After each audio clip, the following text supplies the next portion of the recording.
Okay, Auzubillahi minasyaitonirrajim. Bismillah.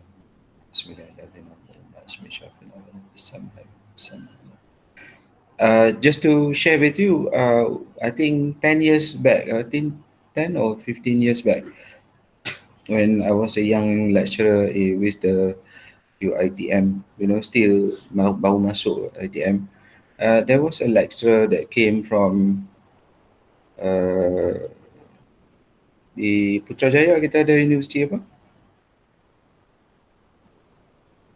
What? Multimedia University. Oh, MMU. Multimedia.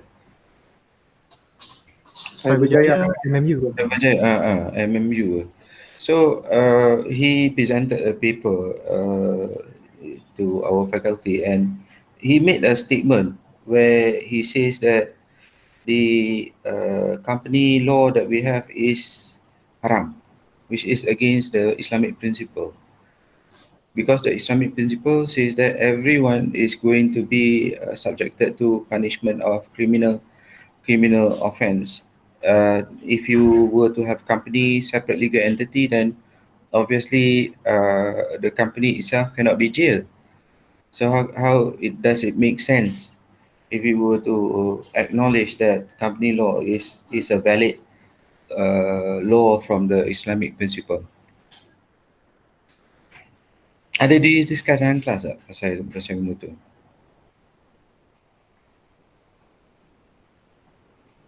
So for that matter, then you see all the companies everywhere in the world, since they are using separate legal entity punya argument, the company and the shareholders are different. So therefore, the company can do a lot of things that is affecting the society, which is memang betul pun, because the company doesn't care about the environment, doesn't care about what they are doing,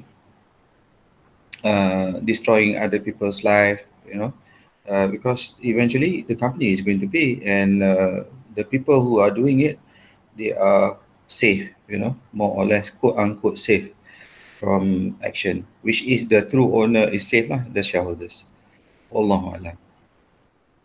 Which I think it is true, the way I see it. Okay. Oh, sorry, camera tak buka. Right.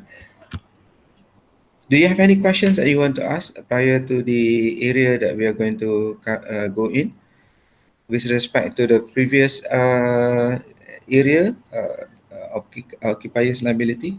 Do you have any issues pertaining that? No, sir. Tak ada. Okay. Saat lagi kita ada what they call it, a task that I want you to go through just to be prepared, because the way I see it, occupiers liability ni the favorite that is coming out in the exam. So I just want you to be prepared in order for you to, to learn how to recognize the different level of apa orang kata, what do you call it, people that you have to take care of,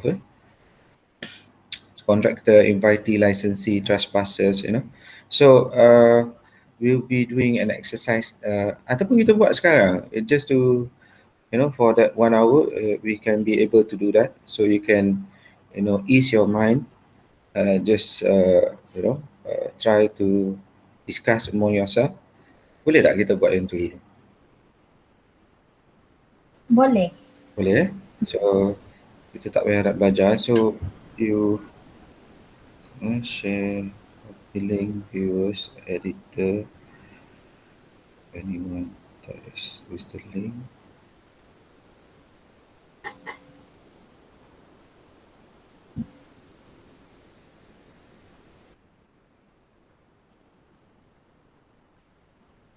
Okay, this is the link I'm sharing with you, and before you do that, let me go through what will be the task.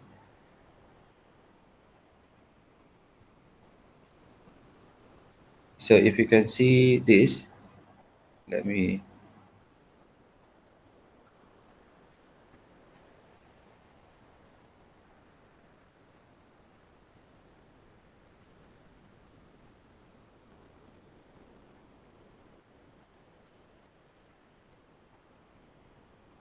Okay, the task is actually for you to come up with your example with regards to contractual, invitee, licensee, and trespasser. You are to give one condition, one situation, what not one condition, one situation. In that situation, say for example, you have Hari Raya event. You know, maybe you have a situation of wedding. Maybe you have a situation of plantation scenario. So you set up your scenario, your situation. When that situation comprises of four people: contractual, invitee, licensee, trespassers. So example one, you scenario one, you put in the example that you wanted to highlight. Example two, scenario number two, and scenario number three. So from this exercise, you should be able to differentiate within one scenario, which is exam oriented punya question, right? If you look at the past year's question, dia akan bagi satu scenario, and within that scenario ada empat orang that is playing their roles within that question itself. And you are to identify whether they are under the contractual, invitee, licensee, or trespassers. Boleh? If you go down, so the occupier's duty, if you look at the occupier's duty, would be comprising of contractor. The liability to a contractor is larger. Invitee is slightly smaller. Licensee is even smaller, and trespassers is the minimum responsibility of that person towards trespassers. So task tu ni tak payah rakut. So actually ada 5 task that leads to assignment. Since assignment kita assignment dah habis kan? Dah sir. Dah, okay, good. Dah, sir.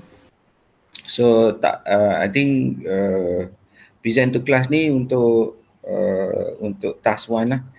Okay, this is task 1. Okay, task 1. So whereby we are going to do that. Can you enter into the ni?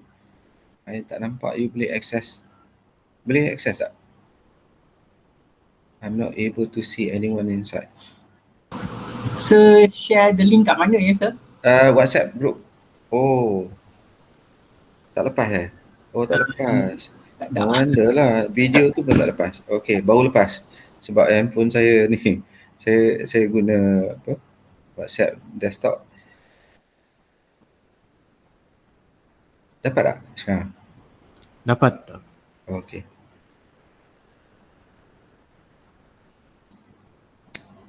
So if you go in, okay, I saw some of you dah masuk dah.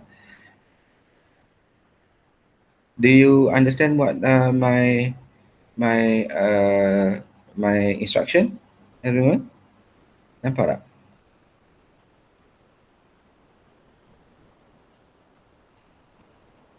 From this exercise, you should be able to identify.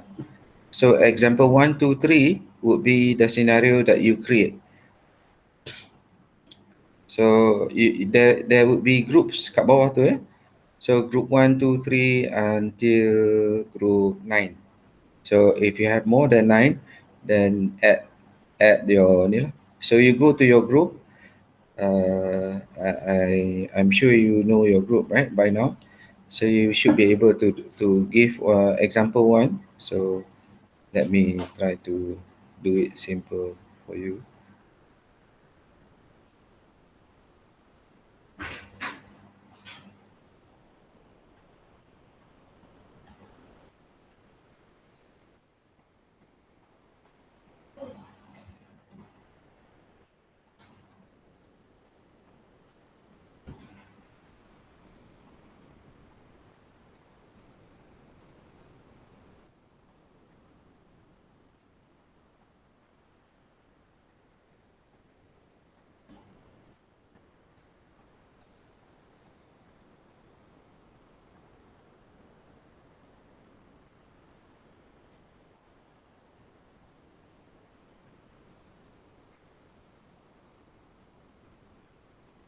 Another insert.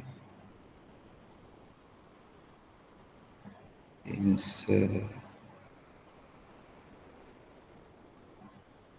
table.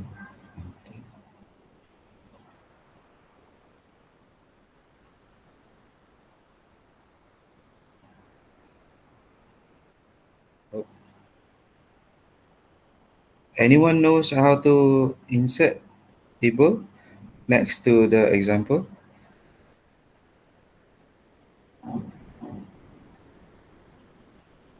And then copy to the rest.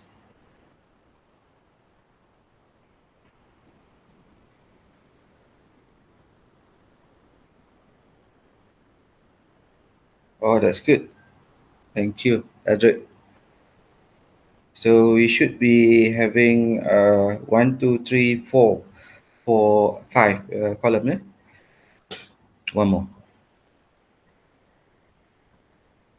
So can you add one row before example?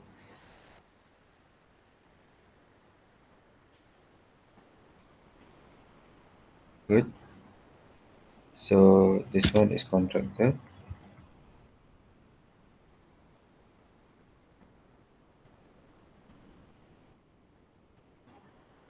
So siapa lagi? Licensee trespassers kan?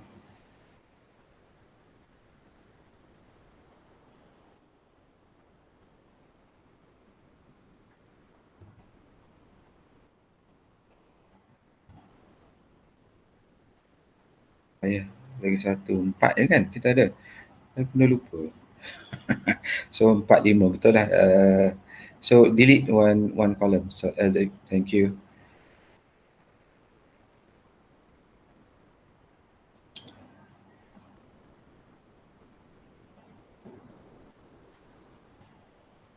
Right.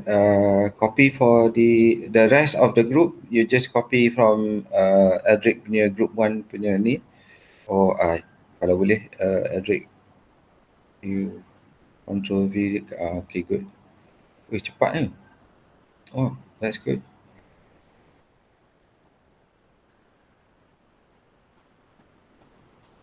Okay, right.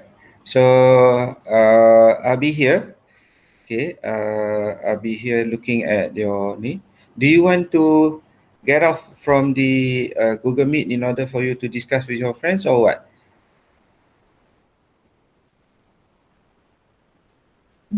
I okay je mana-mana. Okay, je. Okay, good. Right. So I can look at your work. So you change the example into the things that you want to create.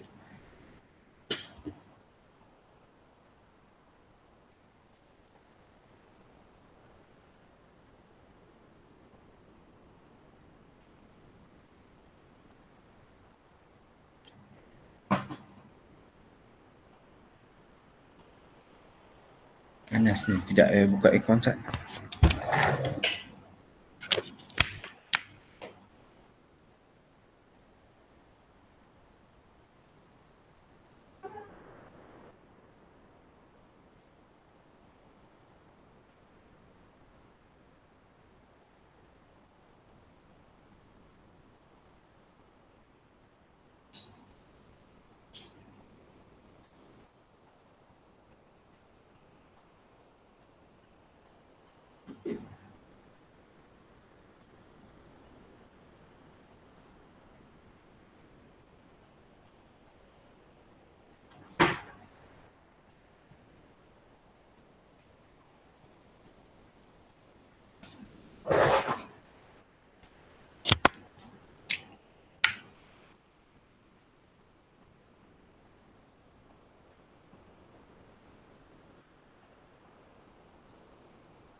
You have any problem, guys? You you get what I'm trying to say, right? About the task.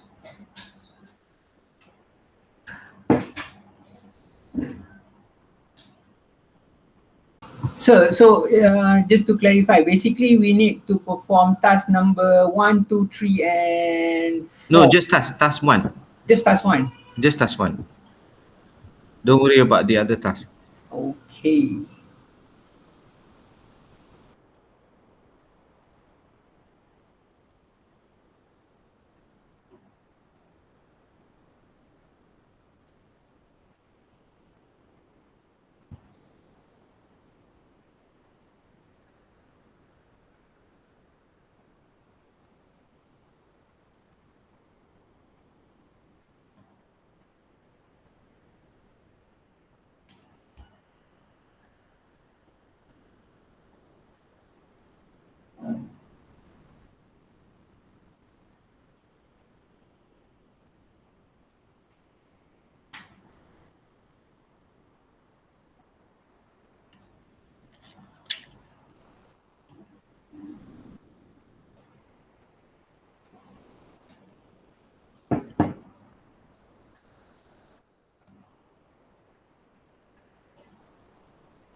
Bubu, example that you create, the scenario that you create to replace the example 1, example 2, example 3.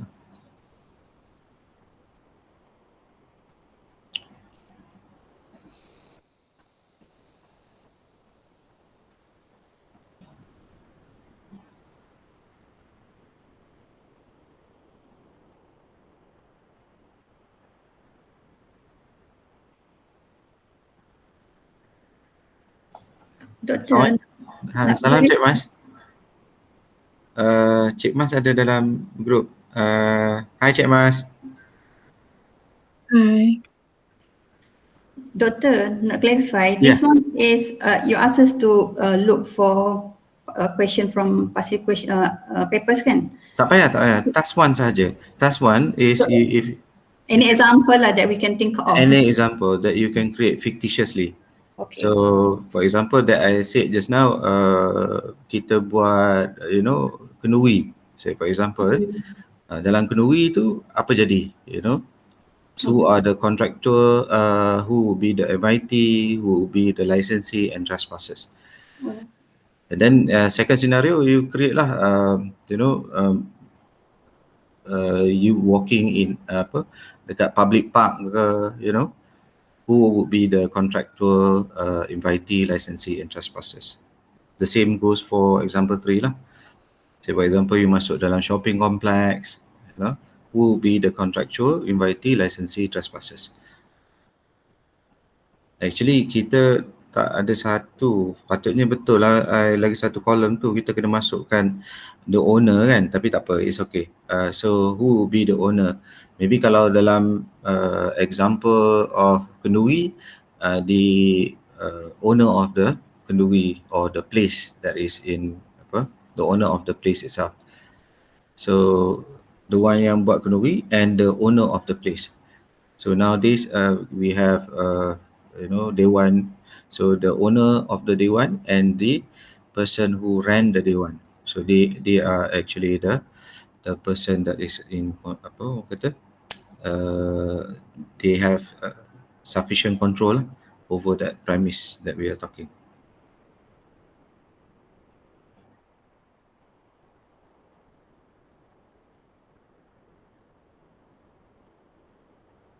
Siapa yang sangkut? Okay. Group 3 dah nampak airport. Right, good.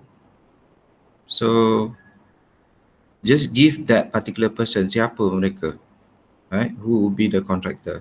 So cleaners, are they contractor?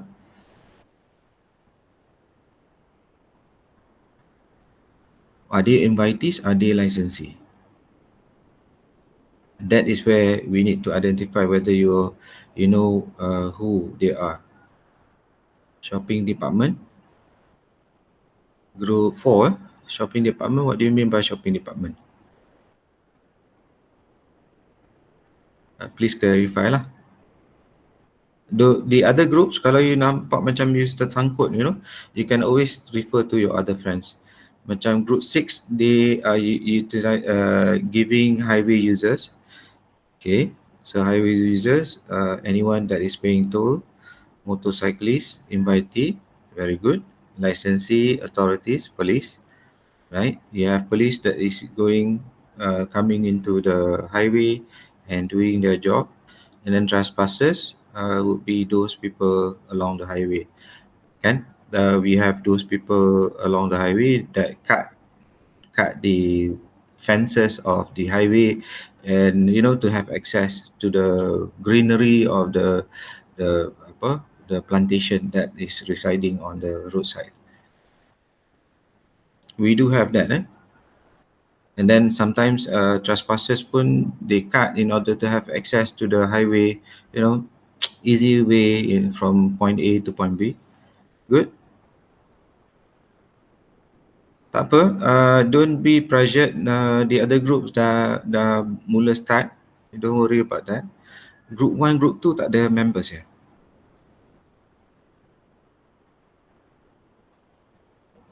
Okay, good.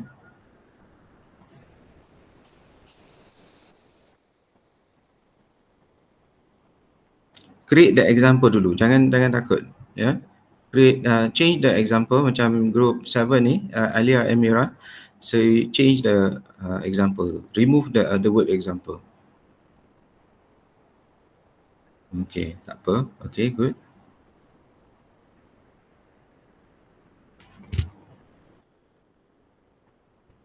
I put the situation, yeah.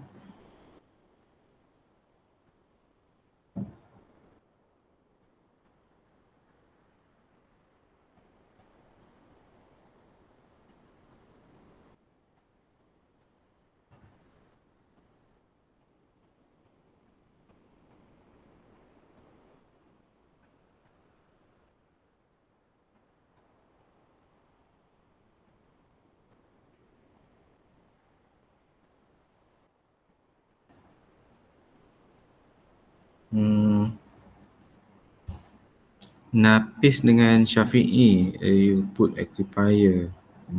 Boleh lah. Yeah. Okay. So you can put occupier or situation, up to you.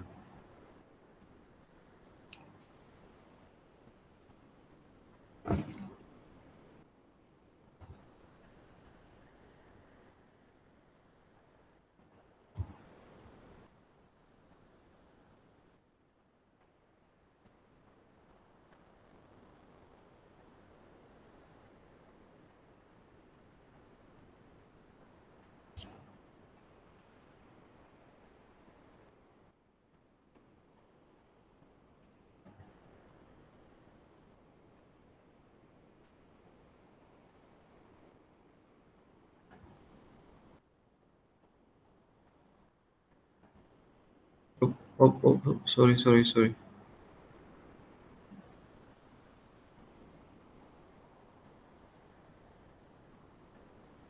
Hi. Welcome.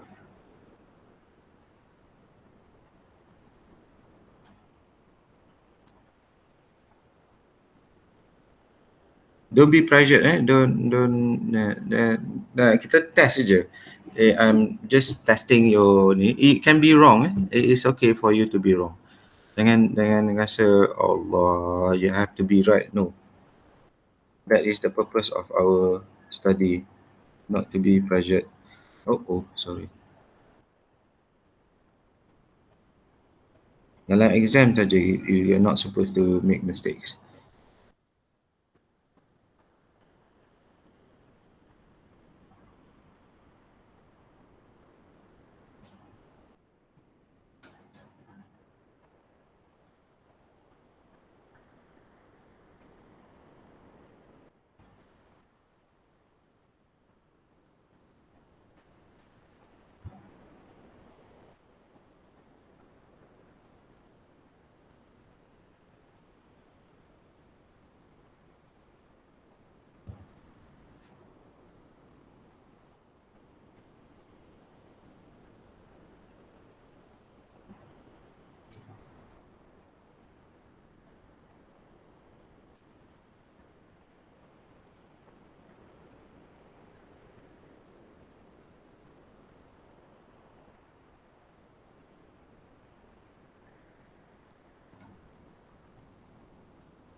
Anyone have any questions?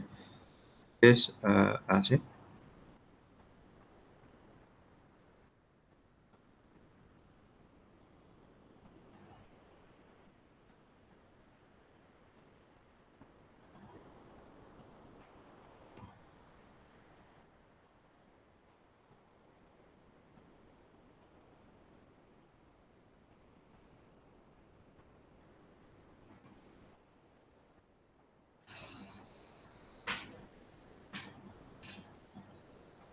Rita dengan Fedela swim at public swimming pool tu bawa.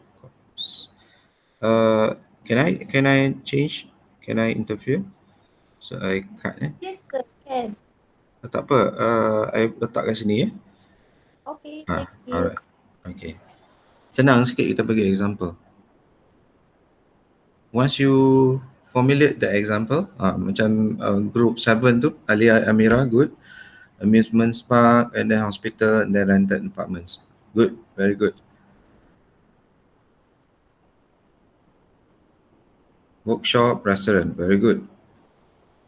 shopping mall, shopping mall, shopping mall, cinema, restaurant. Good. Grocery store, parking, and another one. Good. Once kita establish the scenario, just like in the exam, so the question is going to give you a scenario, then they will create the scenario. So you don't mind about how do they create the question, but all you need to know is the person, yeah, the liability of the occupiers. So whether it falls under contractor, invitee, licensee, or trespasser.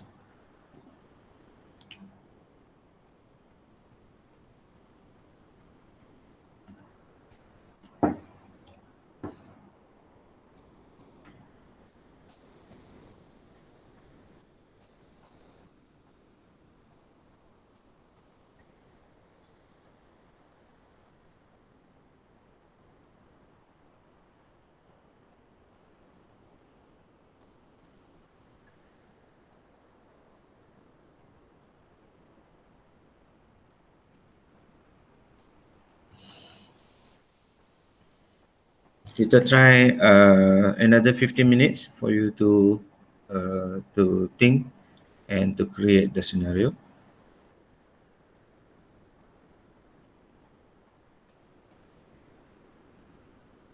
Then everyone can see each other punya ni, and then kita boleh learn.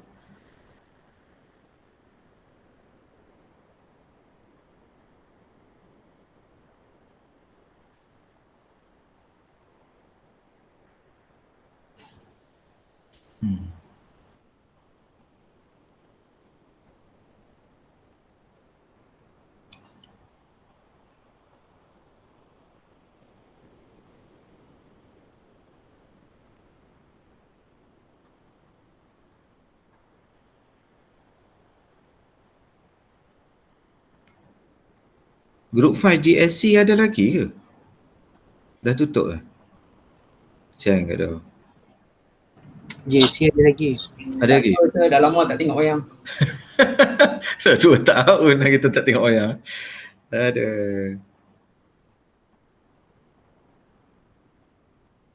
I think yang dah tutup tu MBO. MBO kan? MBO tutup. Tapi GSC tu tahulah, if things going on like this, dia orang pun bungkus juga.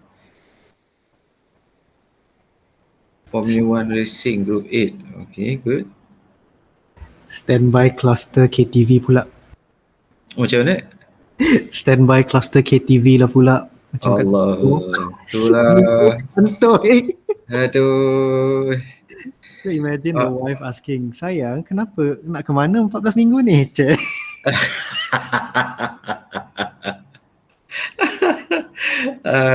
Macam mana nak jawab Aduh. So you guys, Hari Raya, how's things? I mean everything is okay. Siapa yang ada bendera putih? Now good for them to create the apps.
For those who have finished, your group, can you help group 9 to finish theirs?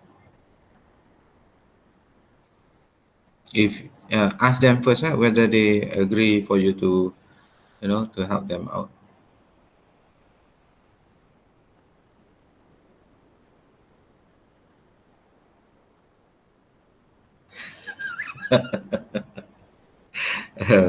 Tapi dengan VA North Korean agent lah. Okay, good, good.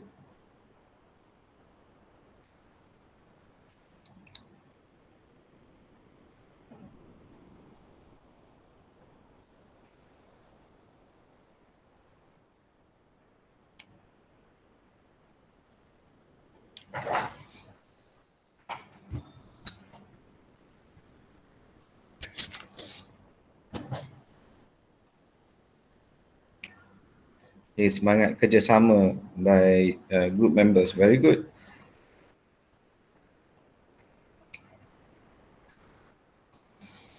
Kalau bowling tu siapa yang boleh masuk kontraktor?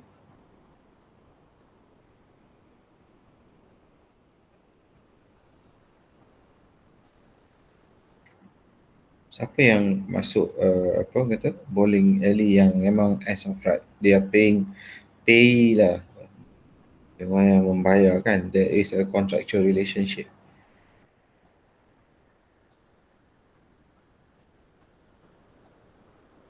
Orang yang main bowling lah kan, orang yang main bowling tu, the moment they enter into that premise, okay, if they were to pay, then definitely they are the contractor lah, contractual punya ni, contractor boleh lah, contractual.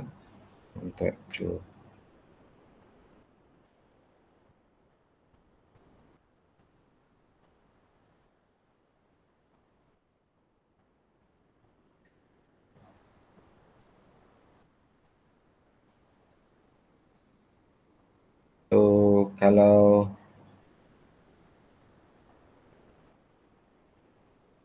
dia orang tak sempat bayar lagi, when they get in, dia kan ada yang lepak-lepak, thinking of wanting to play the game or not. For those yang memang daripada dia upgrade their position from maybe invitee or licensee,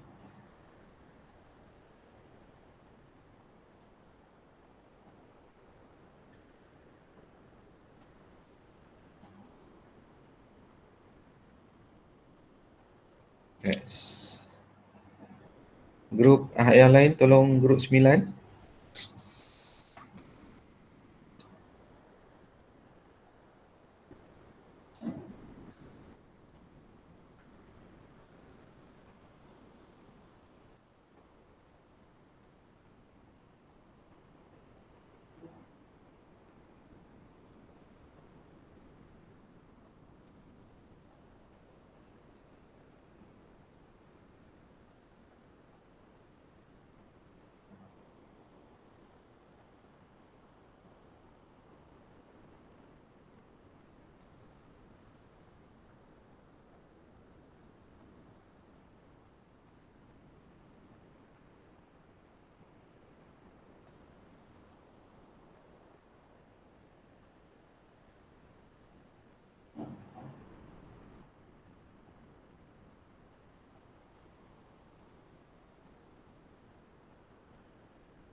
if you were to put authorities, kita kena identify lah who is the authorities that you're talking about.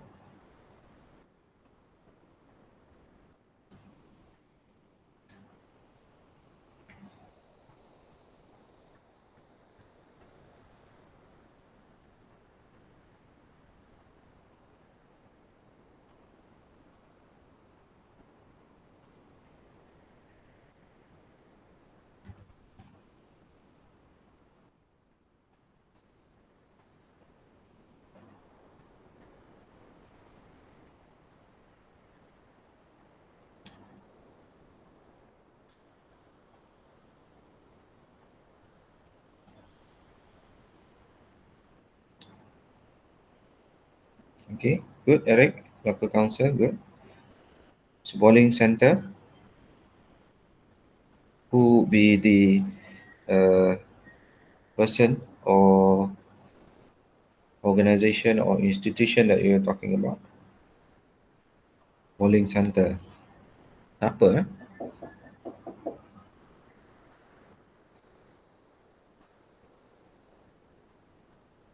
Boleh lah, local council pun okay je. Okay, local council to check. Maybe bomba, bomba to check the fire escape. Bowling alley, bowling premises dia selalunya ada satu pintu je kan? The main door. What if there is a fire at the main door? Where is the access? Macam cinema pun ada dua access kan? Tapi bowling alley, I have yet to see their access.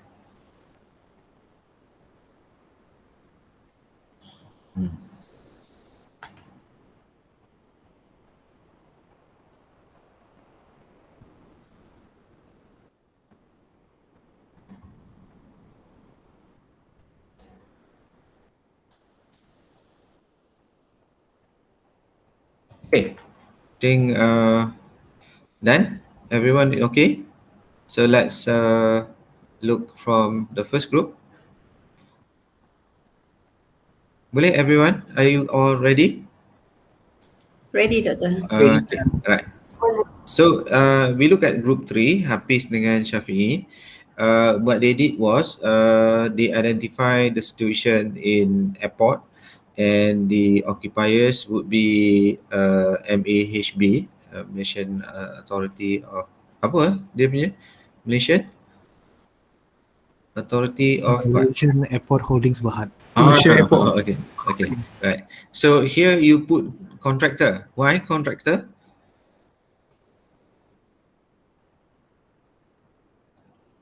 Contractor cleaners tu dia give the service of cleaning service lah, sir.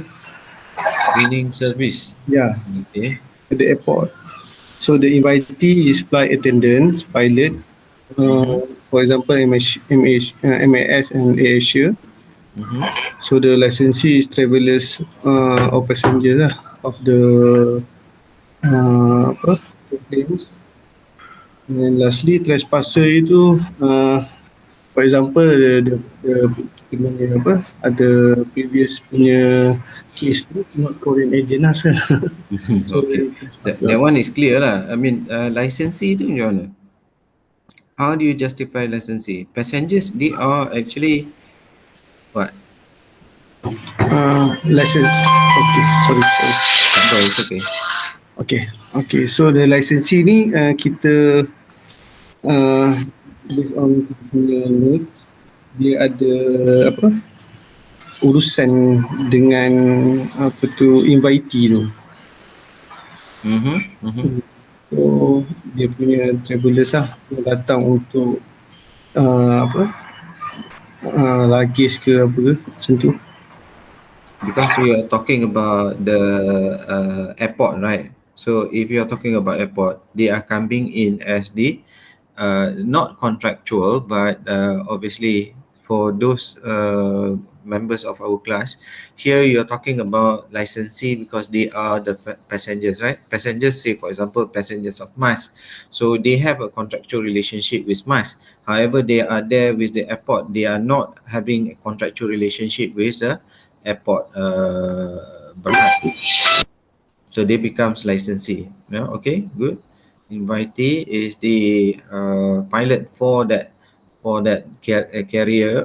If you have AirAsia, then they become the pilot for that. So they are the invitee because they bring some benefits to MAHB, and the cleaners, they have this contractual relationship with MAHB in order for them to get what do you call it, income from that. So both parties enters into a contractual relationship to clean up the airport.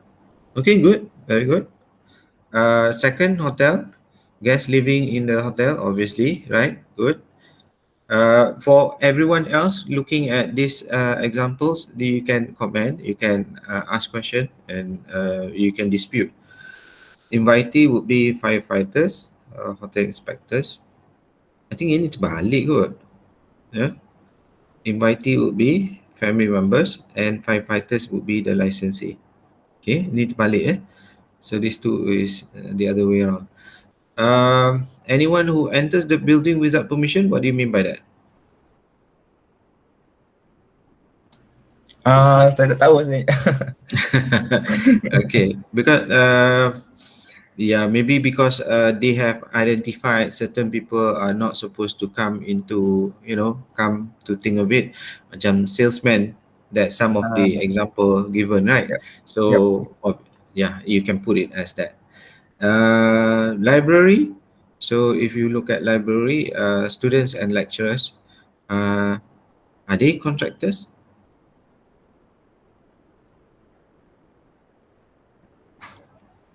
You're talking about private library or public library? It can be both, sir. Kalau both, public libraries, you don't need to have a contractual relationship in order for you to enter. Okay, I see. So jadi kalau lah kata private library, say for example you letak UiTM library, then student and lecturers of UiTM.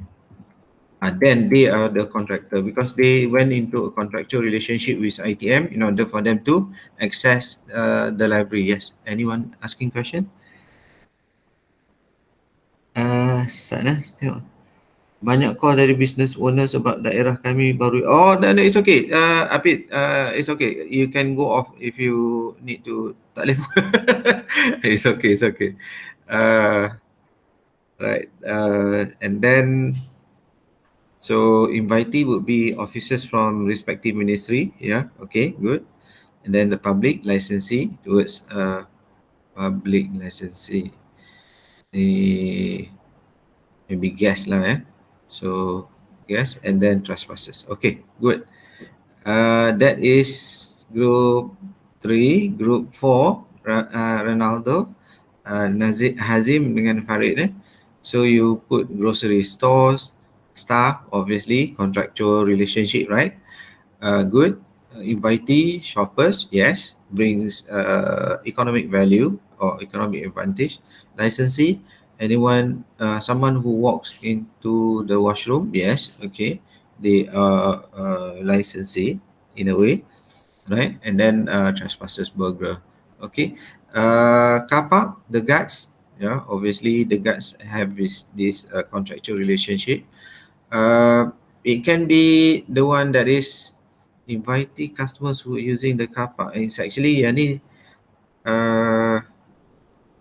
terbalik kot, yeah? The guards is the invitee. Actually macam ni lain sikit, yeah? The atas ni they are the cleaners, right? Because they bring benefits.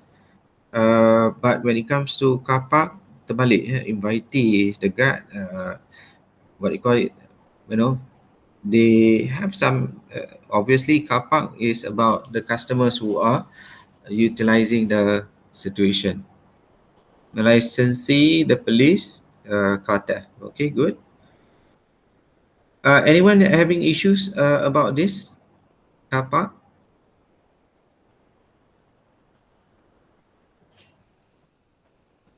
Ada tak? Anyone having any issues? Sir, I have question. Yes, please. Kenapa guard tu jadi contractual? Itulah terbalik. Sepatutnya guard ni jadi invitee, customer jadi contractual. Okay. Okay, so terbalik So yang ni terbalik. Gymnasium. Oh, somebody ask question. Okay, tak ada. Right. Moving on. Gymnasium, gym staff. Okay, good. Customer using the gym. Okay. Patutnya dua-dua ada sebelah ni kan. Gym staff. Gymnasium is the one that needs to, gym staff tu masuk ke invitee, terbalik. Gym staff ke sana, customer masuk ke sini. Okay. Cuba ubah Ronaldo, Azim dengan Farid So this one goes this, terbalik kan. Okay, moving on. Group 5, Mustafa, Nozaini, Sharifah and Fatin. So if you look at this, restaurant, staff, cook, waiter, cashiers, okay. Invitee, public who enters, okay, because they have yet to purchase. Kalau dia beli makanan, then they are here. If they dah beli makanan, they are contractual relationship.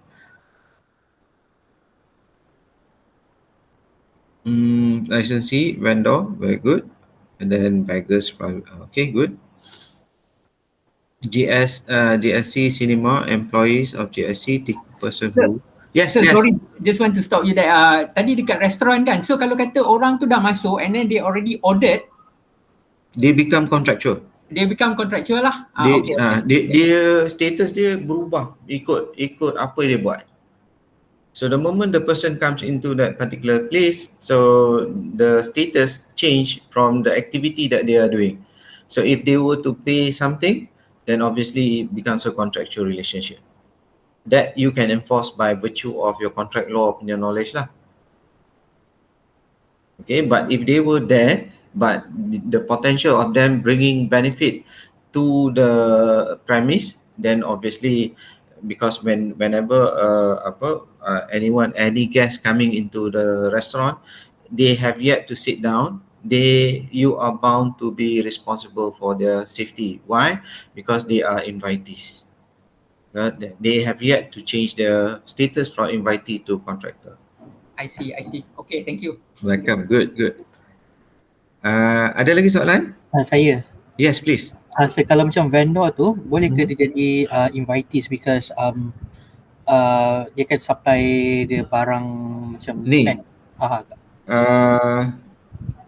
Invitee, licensee, they have the right to come in to. You already have a contract with that particular company, right? To send in cigarette, right? So you will see them coming in to furnish the restaurant punya area of the cartons kan. So they are there, then they are considered as licensee. Are they invitee? Kalau macam situation yang macam yang Medan Selera tu kan, yang ada banyak macam stall-stall kecil yang dia invite people tu kan, kalau macam tu different pula lah kan. Kalau Medan, kita nampak ada 10 gerai and then the person yang park kat luar and then masuk ke dalam kawasan gerai-gerai tu, so they are now invitee because the potential of them bringing benefits to the establishment, betul tak? Tapi kalau dia pergi ke kedai A, so they become the customer of kedai A, therefore A's owner of the premise must owe higher liability towards these customers, paying customers.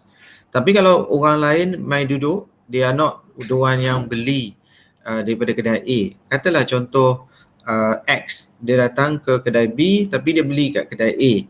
So who is responsible for the safety of X?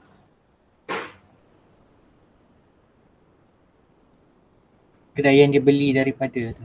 Kedai yang dia beli, dan generally ada seorang lagi. Siapa? Siapa? Sekejap, I sign out pula. Siapa yang owner lagi satu? The owner of the premise. The owner of the premise. The medan. Yeah, good.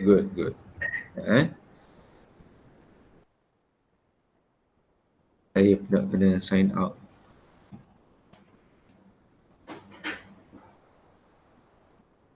Okay, so the owner of the premise itself, which is the majlis or whoever they are lah. Some Chinese restaurants, they are the owner of the land, but they sublet. Kan, bila dia sublet, dia jadi macam tu lah. Okay. Any questions so far? Mana kita tadi? Restoran GSC Cinema. Okay, shopping mall. GSC, okay. Employees of GSC, person with ticket. Okay, good. Public who enters the premise, yeah, they have yet to purchase the ticket, right? They were looking at the pictures, the advertisement. So those are invitees. Licensee, the movie souvenir. What do you mean by that? Licensee, movie vendor, souvenir vendor. Okay, good. And then people who have no tickets, they enter into the cinema. There are situation that people just they beli satu tiket, masuk ke dalam movie yang pertama. After the movie habis, dia sembunyi, dia keluar, dia masuk another another movie. Okay, so that is the situation of that. Shopping mall, administration staff, tenants and employees. Okay, good. Shopping mall, public people, yeah, the society, I mean the public. Then licensee, tenant, cleaners. Yes, shopping mall, the responsibility. Tenant ni sepatutnya kena pergi ke contractual. Sebab they are paying, right? So the ownership of the owner of the shopping mall must be responsible to the tenant. Cleaning services apa semua tu, that one sepatutnya licensee. Okay, good. People entering beyond operation hours, yes, good. Group 6, Edric, Ahmad, Eric dengan Fatin. Example, highway. So if you look at highway, you have highway users, people paying the toll, yes.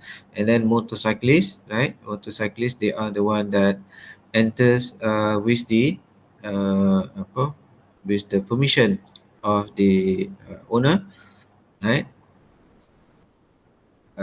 Ini yang tak faham. Kadang-kadang motorcycle, when they entered into the highway, they become like hooligans. They think that they are the owners of the road when they are not paying. They become bullies, yeah. Especially dia masuk dengan 30 biji motor and things like that.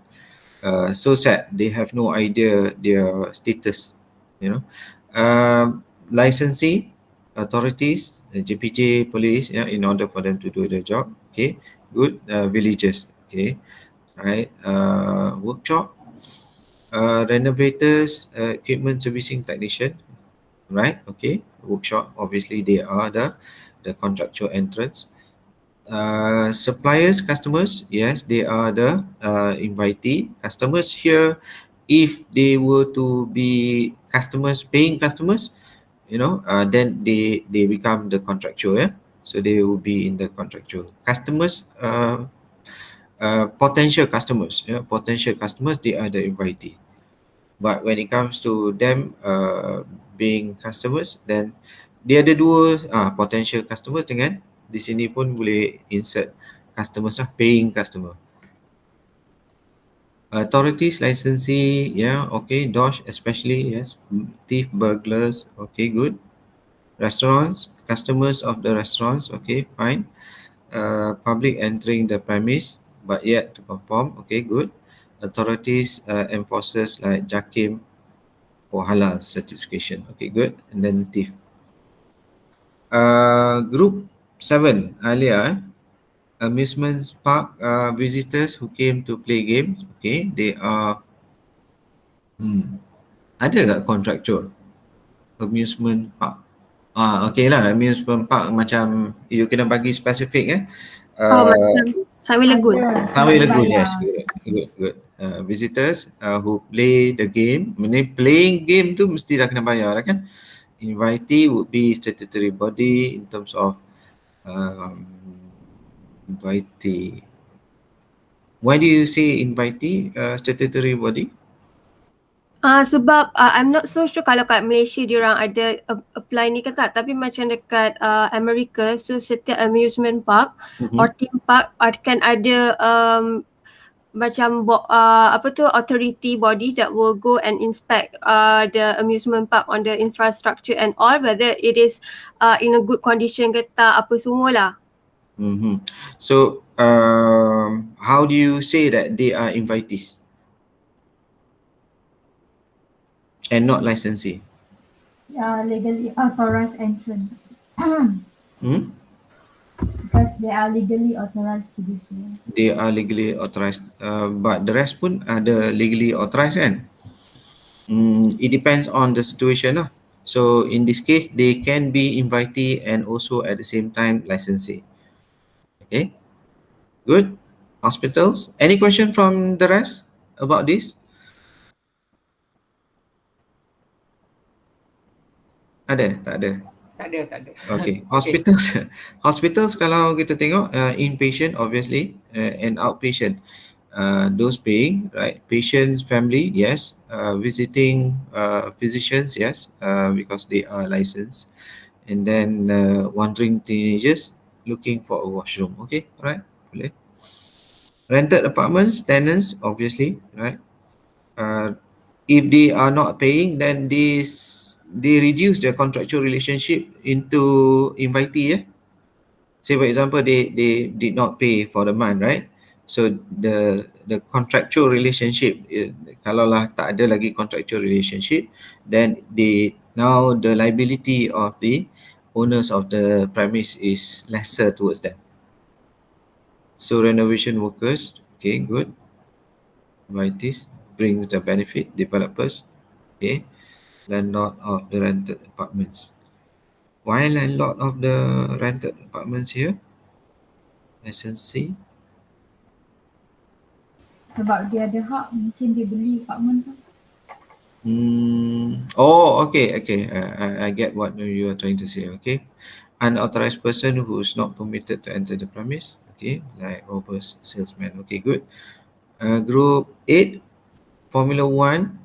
Okay, contractors that build the barriers. Okay, fine. Spectators, obviously spectators is the one that we need to concentrate. But the contractors who build the barriers, ada contractual relationship. Okay, ada. Invitee ni apa ni? F1 racer driver, yes, okay, right. I understand that. Ni jebat ni apa dia? King's mechanic and okay, alright. Right, jebat is the King's mechanic, yeah. Okay, good. Queen, who is King's fiancé, who enters into the race permit. Okay, good. Alright. She had the special pass, and then trespassers who doesn't have the ticket, right? Zoo Negara, okay, those visitors who pay for the admission fee, good. Kids under 3 years old, they don't have to pay, but they are allowed to go in. They are invitees because of them that the mother or the parents have to pay. Licensee, subcontractors tasked to clean cages. Okay, good. And then subcontractors, here you're talking about subcontractors. Anyone who entered the zoo without buying. Okay, good.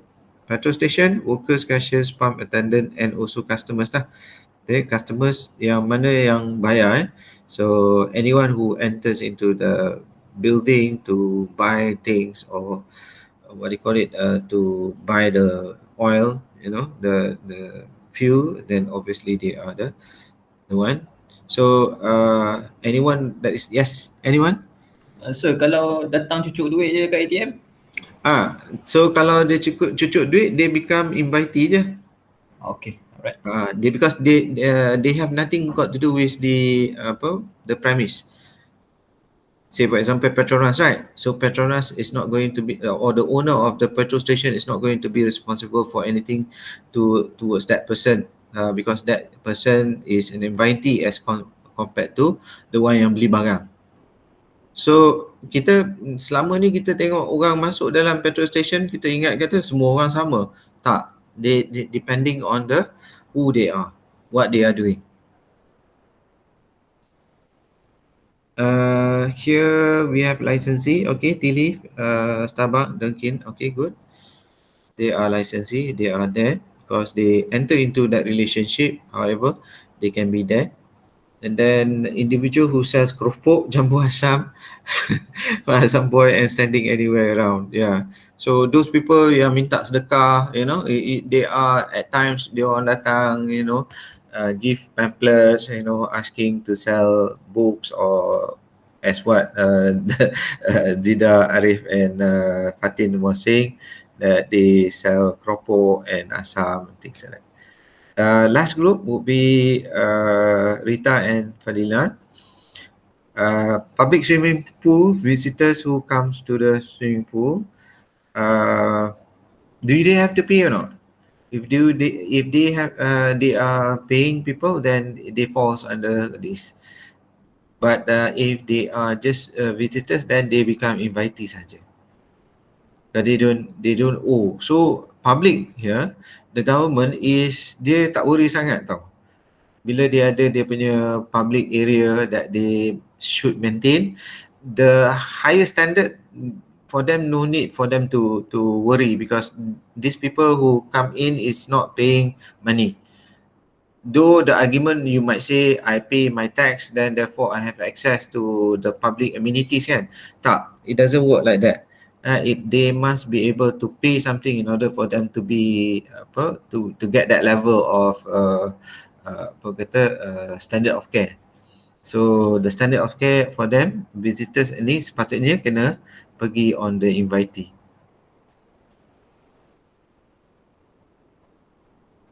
So how about if they are paying, so dia akan jadi contractual ke? Yes, they akan anytime they bring economic advantages yang memang clear, which is definite from contract that they entered, then obviously they become the contractual punya entrance. Okay, faham. Doktor nak tanya, let's say the fees tu not significant like public swimming pool, usually dia akan suruh bayar RM2 difference. So even RM2 tu pun consider economic benefit ke? Kita balik kepada contractor, contract punya law. Okay. Kalau contract law apa the offer acceptance consideration. Consideration, does it commensurate? Does it need to be commensurated with the service that you are getting? Ingat tak? You buat contract law. Masih ingat ke tak? Offer, acceptance, consideration kan? Yeah. So consideration must be both ways. I give something, you give something, right? So does the amount that I give must be commensurated with the thing that I'm getting? Anyone? Still remember? Perlu ke tak? So I think kalau macam soalan Rita tadi, kalau kata the public swimming pool tu memang kena bayar RM2 and then the value doesn't matter anymore because that's the fee yang public pool impose. So as long as you pay RM2, you go in, you are on the contractual punya state lah. Itu yang I tanya tu, dalam contract law that you have learned before, the third element is consideration. Consideration, need it be adequate? Not in Malaysia, sir. Not in Malaysia. Okay. Anywhere else that memang kalau kita tengok overseas je mana? UK, it must be equivalent to the value of the intrinsic value of the exchange. subject matter tu dia. Yeah, okay, right. So in Malaysia it does not it does not commensurate, it does not need to be commensurated with the value. Yeah, so that is the situation. If you pay even 10 cent, as long as there is a value, then you have local standard already. Yeah, so you have legal standing in order for you to sue that person for contractual responsibility. So anyone who did not pay, then they become the trespassers. Good. Stadium spectators who watch the game. So it depends whether they pay or not. Right? If they did not pay, they becomes invitee sahaja, bukan contractual. Nampak tak? So ini akan berubah depending on whether they have paid or not. This one pun the same thing. So they will go next door. Yeah, they will go to the invitee punya level. Licensee, journalists, media, okay, good. People who trespass, okay, good. Polling center, public that comes to play the game, meaning they pay. When you talk about play, means they have to pay. Then food vendors selling food to players, okay, good. They are invitees, bring benefits because orang yang main kat situ, they need to have some, snacks or food, in order to go through. And then we have fire authorities that comes to the premise in order for them to investigate or to monitor the situation. Then salesmen who comes into the place to sell bowling socks. Yeah, so these are trespassers. They can actually dia boleh jatuh dua-dua, boleh jatuh invitee ataupun trespassers. So the moment that you identify that particular salesman dengan you letak dia punya notice kat luar, salesmen are not welcome. So obviously salesmen akan jatuh ke trespassers. So if there is no sign or you are silent, so salesmen that when they come in, they can be the invitee because it brings benefit to you when they are selling their socks. Boleh nampak guys? Okay. Overall, I'm happy with the exercise. You should be able to differentiate already. So in exam, what you need to do, you do the same things. Always question, don't jump into conclusion. Always you yourself identify again and again to verify whether that person indeed falls under that category, and you have to back it up with cases. Once you back it up with cases, you secure the position of that person, and now you move on to the liability that you have to maintain towards this or the premise owners or the one that is in having sufficient control occupiers over the category of people. So if the occupiers is in this situation of public swimming pool, then depend on the contractual, invitee, licensee, and trespassers. So the liability is reducing as you go on. Okay, as you can see here, the contractor, invitee, licensee, trespassers, that would be the nature of the flow. Any questions so far?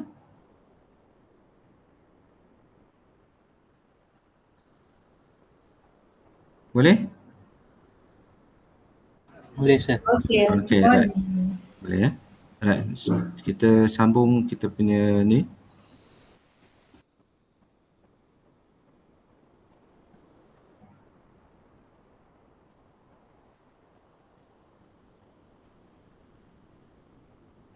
We are in the last chapter where we are looking at strict liability, Rylands and Fletcher.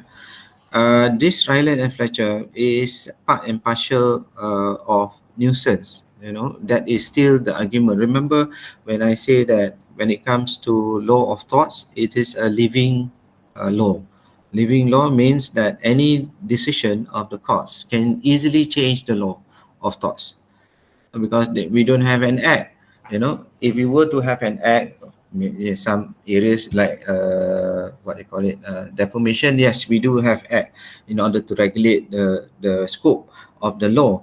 But when it comes to other torts, it is being left as it is because the government realized it is very difficult for them to update themselves or update the law in order to to be at the level that the law is supposed to be, which is to settle people's problem. Because law of tort is seen is to be too dynamic, okay, too dynamic law, and it has to be left for the courts to decide. So it keep on changing. So at this current point, we can say that the rule of strict liability is part and partial of nuisance, because the courts, they are not willing to venture out or reclassify, reclassify a new law, a new area. Just like when you do your torts one, you have what they call it, doctrine of informed consent. The law has been developed. We look at Bolam, the Bolam rule, a principle of Bolam, right, where the doctor's nose rules doctor's nose rule is applied, because obviously doctors, they went to study, obviously they are the one who knows what needs to be done to you. That is by virtue of Bolam, by virtue of the standard practice back then. But when it comes to cases that spring out in Australia, New Zealand, in UK, regarding liability of doctors. So liability of doctors are no longer decided by the standard of the hospital, but it is being decided by the court. So the court is now able to put standards to the hospitals or doctors. And then we see doctrine of ataupun the principle of informed consent. You have to get that consent in order for you to conduct the operation from the patient. Otherwise, the patient can sue you for breach of standard of practice. Now, the same thing with law of tort under the area of nuisance. Nuisance is something that is keeping on changing from day to day, from decision to decision. So Rylands and Fletcher is just is in limbo actually right now. But basically, some would say that it is a nuisance in nature. However, it is to be accepted as slightly different in a way that it is strict. Okay, the key word here is strict. What do you mean by strict? If you fit in certain criteria, then therefore that particular defendant is going to be responsible, immediately going to be responsible. It is orang kata jalan shortcut lah, jalan shortcut. If you were to sue someone under nuisance, what do you need to do? You have to, kita balik kepada nuisance. Apa yang you belajar dekat nuisance? How to prove nuisance. Still remember? Kita nak kena prove substantial interference, kan? So kita kena prove interference. Interference is substantial and then it is unreasonable. Right, kita ada 3 elemen, right? Interference. Let me. Okay. Material. Okay. Interference plus material or physical damage. Dia mesti substantial.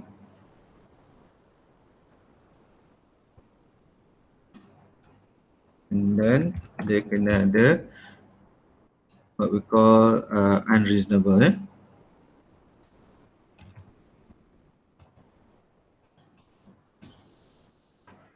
Oh, silap ni. Dia bukan campur. Sekejap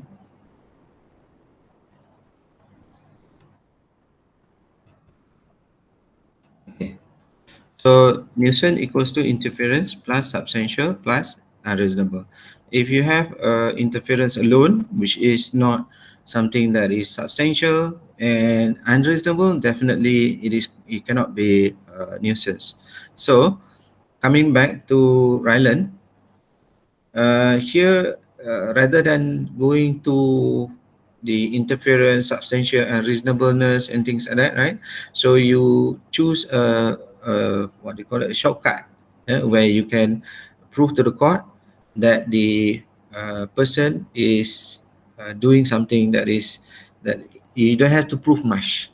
You don't have to prove much, like negligence, like nuisance, so you use this principle doctrine of strict liability, or the rule of strict liability, in order for you to claim from the other person. Boleh guys? So that is the situation of Rylands and Fletcher. What is the case is all about?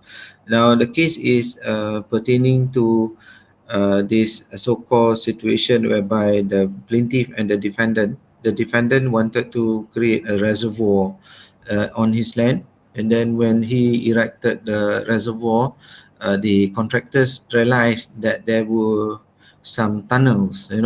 They saw some tunnels, and what happened, they never thought that it's going to be significant, so they just built the reservoir and put in water, and then the water seeped into the tunnels, and it went to the neighbor mining punya shaft.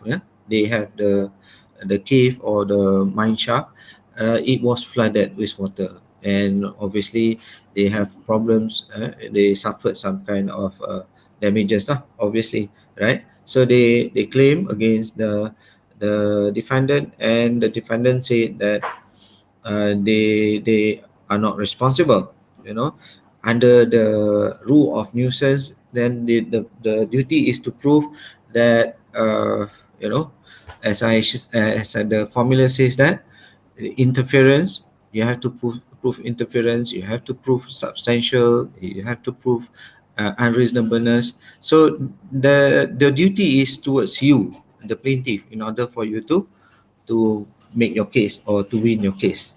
So rather than doing that, you use this doctrine of, ataupun the rule of Rylands Fletcher, in order for the defendant to be responsible, provided that the defendant had to fulfill certain criteria. What are those criteria? Number one, the rule. Let's look at the rule.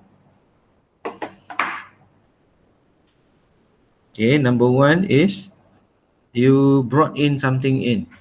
Okay, so here if you were to brought in something in, which is considered as something that is outside the purview of your utilization of your land. Okay, so say for example, your house, you bring in a petrol gas tank. Petrol gas, is it gas? Gas masak tu. So you're bringing something that is dangerous into the premise. So that is the criteria number one. Criteria number two, we will go into detail. Criteria number one will be the defendant had brought something that is not naturally found in that land. Second, he utilizes that thing that he brought in for the non-natural use of that land. So he utilizes, kalau lah kata kita bawa something, the gas tank, right, into our premise, is considered as bringing something into our land, because land, by definition of National Land Code, the premise is land, right? So if number one is there, because you bring in the gas, is it the natural use of the land? If we bring gas tank,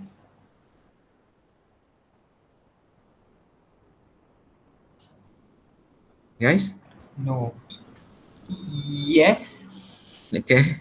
Yes, because that is the natural use of the tank for that particular house. Obviously, macam mana it becomes a house when the house is supposed to let you cook, unless you have an office. You bring a tank gas into the office.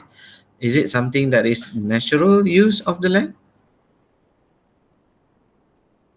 Depends, kalau office tu ada pantry where they can cook, Yes, okay, depends, and look at the regulation of that building itself. If the regulation permits, then obviously that is natural use of the land.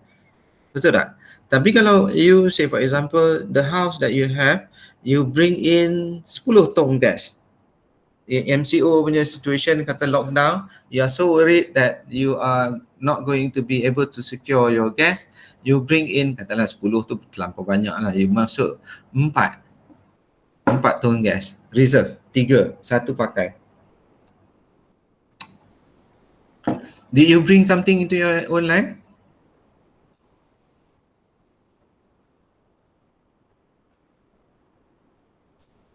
Yes or no?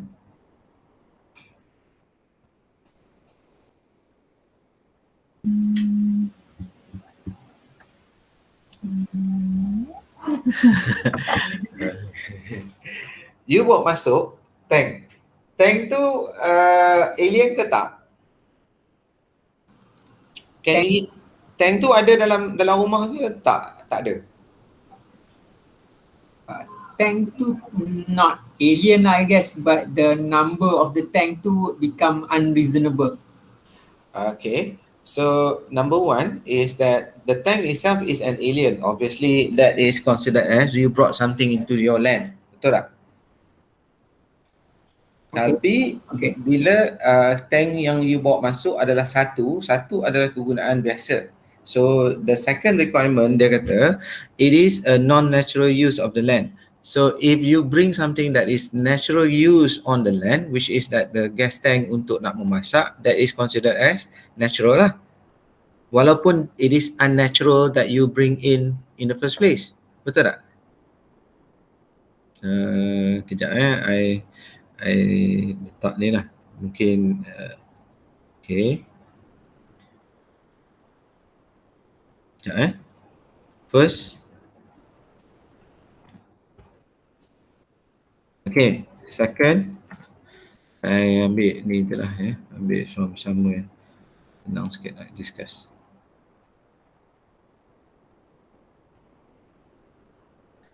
Okay. What else?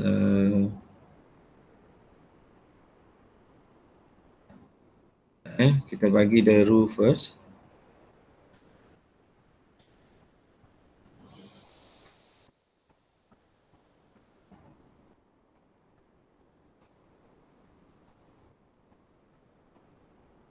By the way, I'm referring to apa? This one Sekejap. Nanti I bagi link kat je.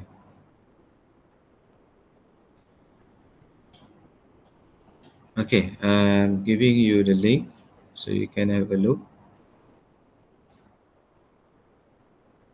where I got it from. Okay.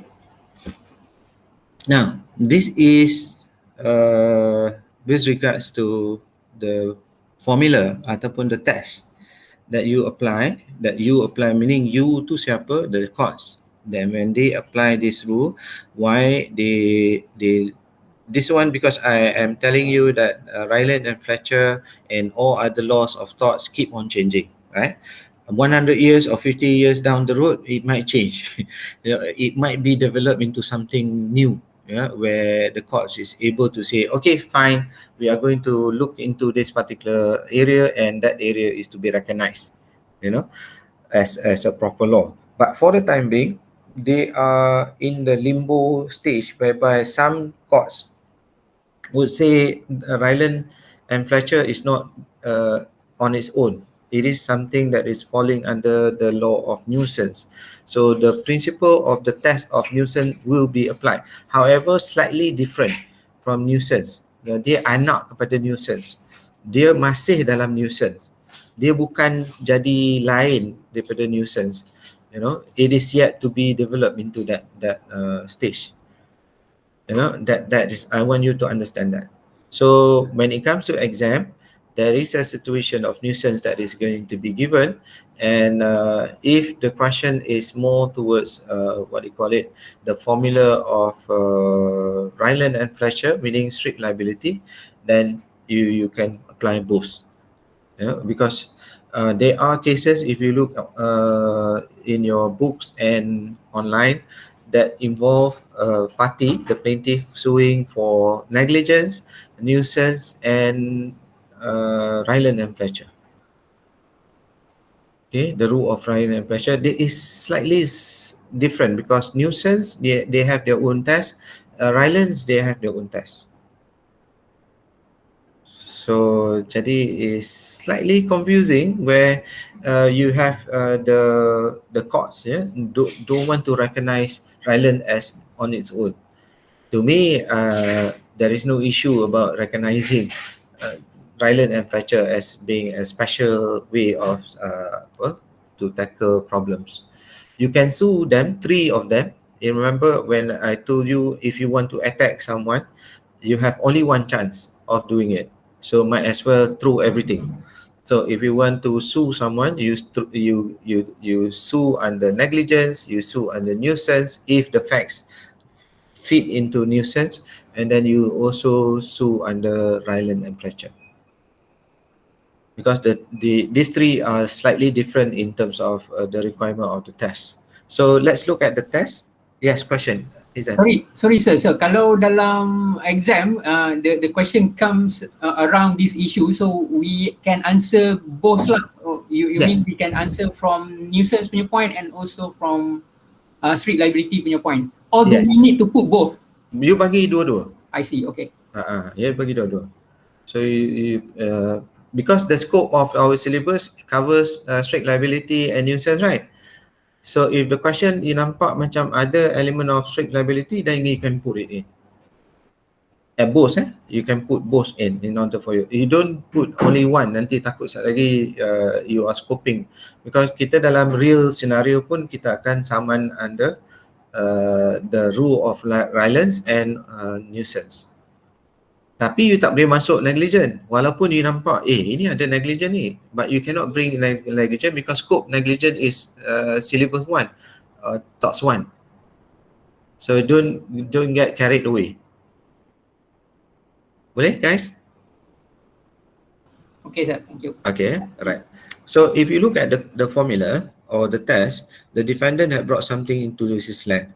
So if you were to bring a gas tank into your premise, obviously you are bringing something that is not found in your land. Okay, that is something that is fitting number 1. So tick number 1. So non-natural use of the land, is it something that you can normally see for apartments or houses to have one tank in Malaysia? Is it a natural use of the land?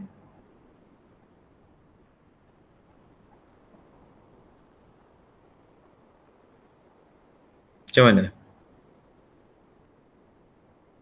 Do you get what I'm trying to ask or not? Kita ubahlah sikit. Kita ubah jadi subject matter ular. Okay? Kalau you tengok ular, the defendant had brought something onto his land. Ular, is it some brought in? Ataupun dia datang sendiri? Dia datang sendiri. Kalau rumah datang sendiri tak boleh nak buat apa lah kan, because it is not within your control. You might be negligent, you ada semak-semak that you nampak ada tikus, ada katak in your house area and you do not do anything, so dia datang lah, itu under negligent. Maybe that if people wants to sue you, they will be able to sue under negligence. But here strict liability, they have to prove lah. Dia kata you kerana you tak potong rumput, you letak banyak kayu-kayu, you ada tikus, ada katak tapi you did not do anything. Because of that, I suffer, negligent because ular tu patut I. So you can use negligent to sue. Tetapi your burden of proof, you have to prove that dia ada duty, dalam duty dia ada proximity, possibility, just, fair and reasonable, and then you kata dia kena breach the standard, and then ada possession. Memang panjang cerita, right? Rather than utilizing negligent, you use the simple method, which is rule of Rylands and Fletcher, which is very straightforward. You have to prove that the defendant brought something into his land. Okay, dalam ni dia tak bawa ular tu masuk, so you cannot sue under Rylands. So you have to take the situation like he is a lover of snakes. You know, dia bawa masuk ular tu. Ular tu bukan datang sendiri tapi dia bawa masuk. So that fits in the first defendant brought the thing or something onto his land. And non-natural use of the land, kalau lah kata rumah, you bawa masuk ular, is it a natural use of the land?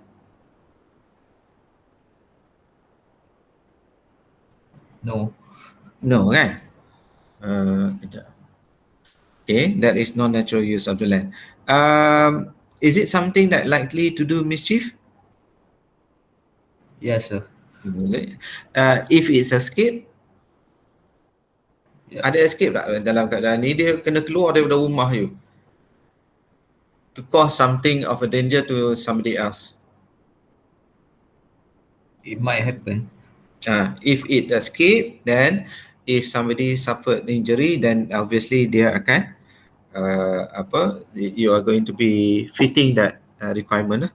And then the last one would be the recent punya addition of the test is foreseeability, because you have to also foresee that this particular things that you are doing in your house is something that is going to foresee to make other people suffer, or people suffering damages.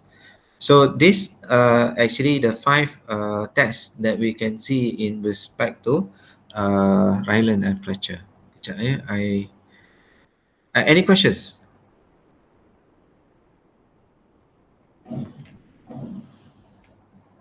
Apa dah pening ke?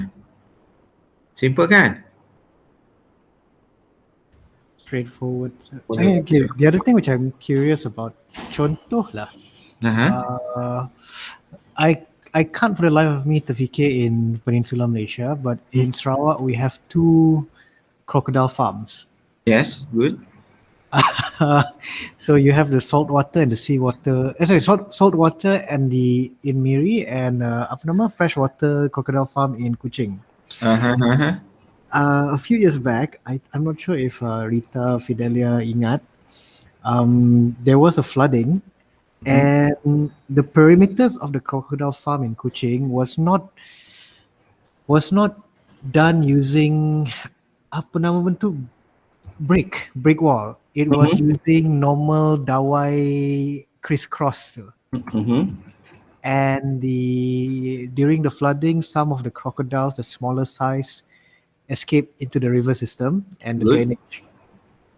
So my question is, while that farm, or rather while the land itself was designated agriculture use, I mean my presumption is agriculture use for the purpose of menternak buaya. Now that it is, so how would this play in that part with this first element? So under normal circumstances, yes, we don't bela ternak rare crocodile. Lembu lah.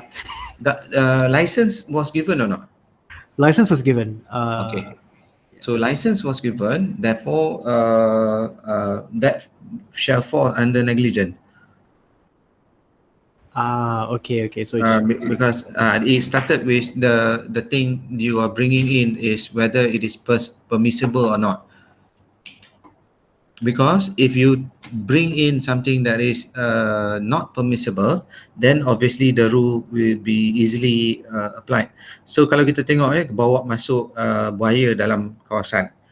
So if say for example you are on rural areas, you ada tanah you sendiri 1 acre, then you have found a buaya, somewhere, anak buaya. So you brought that anak buaya back to your house to take care. So it becomes big and you rasa sayang kat dia, you just maintain. So you are bringing number 1 rule or number 1 test to the defendant brought something onto his land. Yes or no? Yes, he brought yes. something. Okay. Is it non-natural use of the land? In terms of buaya, it's definitely non-natural. The moment I see, That's I'm good. That's good. discriminating against buyer. Okay, it's pretty obvious, right? If it's a land that is being gazetted for breeding of boyer, then it's different ball game. Betul tak? Okay. Okay, you can see the difference because you are bringing something that is alien into your land, and then definitely that alien thing is nothing got to do with the usage of the land. So if you bring, say for example, petrol onto your land, for agricultural purposes, is it something that is non-natural? I mean, it's artificial, but it's permissible in the sense that it's naturally required, lah. Naturally required. How can you anticipate that somebody is going to do something on their land but cannot utilize machinery which they have to? Kalau you kata machine kan, you have a cultivation machine that it is very difficult for the machine to go out to the petrol station to be filled in. You obviously have to get the petrol to your machine, right? That is located in your land. Betul tak? So that is considered as natural use. So I'm giving you a lot of example, but are you all confused with the example ataupun kita stick one to one first? We stick one to one first. Okay, right. So coming back to the what they call it, house. Remember now, can you picture you are in your house, apartment situation? Okay, so somebody bring in a petrol gas into their premise. Did they bring in something into their land or not? That's number one. That's number one. They introduce something new into the land. Yes. Yes. Okay. Is it natural use of the land to bring that gas, tank gas?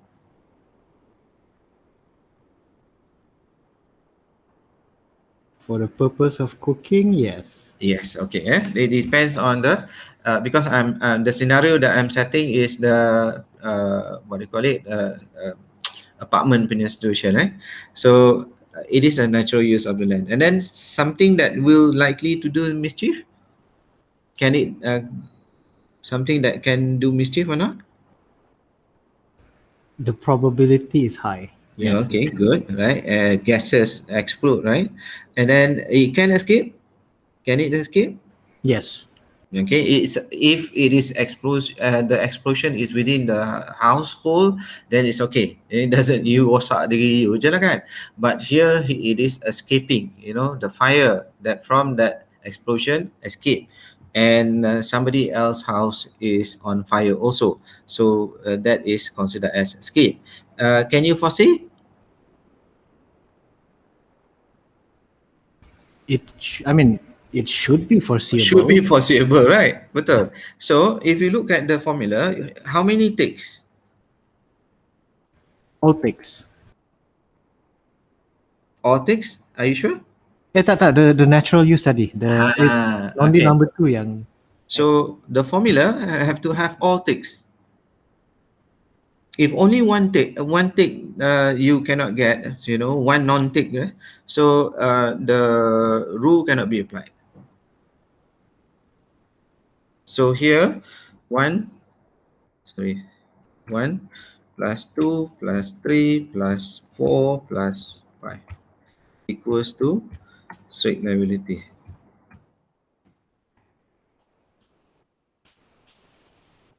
Boleh nampak? Yes, sir. Okay. The rest macam mana? Amira? Zaida? Clear, sir. Clear? Okay, right. So let's jump in. Elements to establish liability. Number one is dangerous things that you take in, right? So what do you mean by dangerous things? Because as I said, the formula just now is something that you brought in, that non-natural use, right? So it must be something that is dangerous because in line with the escape that you can foresee and that is going to cause. Yeah. So it must be something of a dangerous nature. That thing that you bring in. However, if you can look at this thing, therefore need not be dangerous per se. It can be anything. You can bring in what is not dangerous that you can bring in. Land, sand, sand is not dangerous, right? What else? Plants, maybe they are dangerous plants, but they are plants that is considered as okay, So basically, the first rule is by bringing in something that is alien, that is not found there on the land itself, or something additional to it, is considered as bringing in something. Yeah. This this Nochaya, dia cakap about Cambridge water. Cambridge water is a fact that in the case of 1994, shall I go and I share dengan you lah, senang. Sekejap I cari.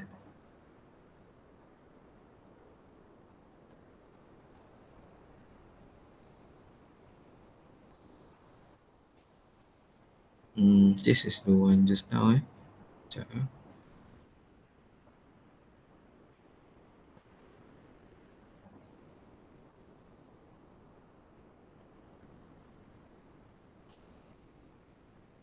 Yeah, are you able to see it? Okay, I'm just giving you the Wikipedia punya ni lah, version. So the case is about the what do you call it? The municipal who wanted to have extra amount of what do you call it? Water to be provided to the area of Cambridge.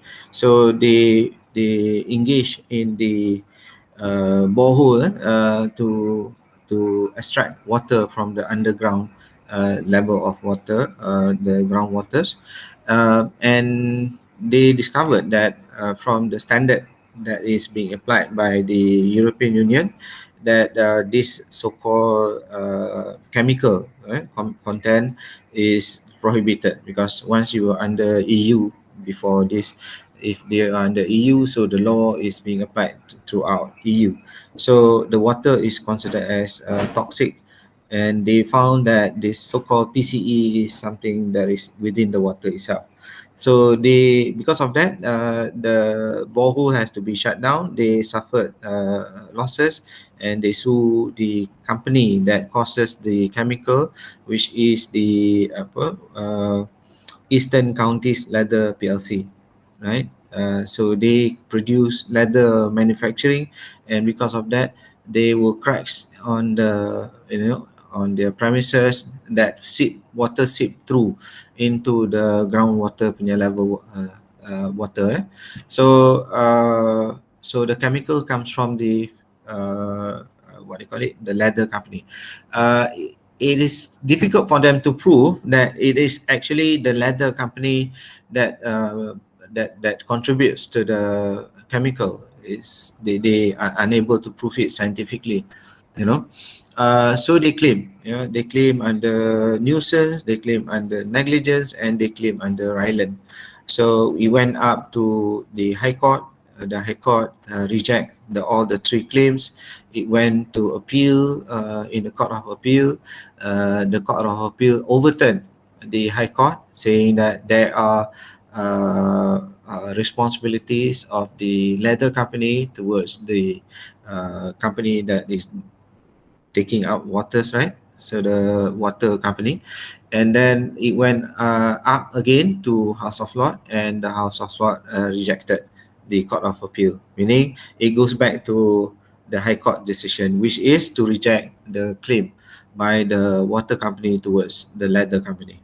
And this area that is being discussed under the House of Lords is the area under strict liability, which is Rylands and Fletcher rule. So what the court says that it is still under nuisance. This Rylands and Fletcher, you don't think it as one new law. It is still under nuisance, whereby if you look at nuisance, definitely that would be interference, substantial, and unreasonable. When you talk about unreasonableness, you must be talking about forcibility. So the element of possibility now is being accepted as part and partial of the rule of Rylands and Fletcher. Because before this, Rylands and Fletcher doesn't have the element of possibility, number 5. Okay, so Rylands and Fletcher before this, they have only 4 requirements. The defendant had brought something, non-natural use of the land, it might have caused mischief, and it escaped. Okay, so if it's a escape and causing damages to the neighbor, definitely the neighbor have the right to sue and potential winning the case lah. Any questions so far? So this is just to add to the discussion that is being mentioned, Cambridge Water. So coming back to the document of Nochaya.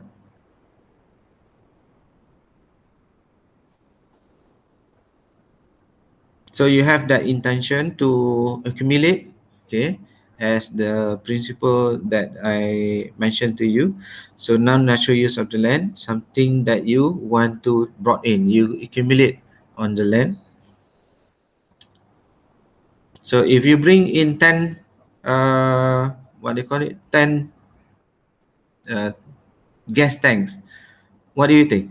Is it accumulation? Is it storage? Yes kan? Betul tak? Guys, you are all risau juga, takut you. Okay, right.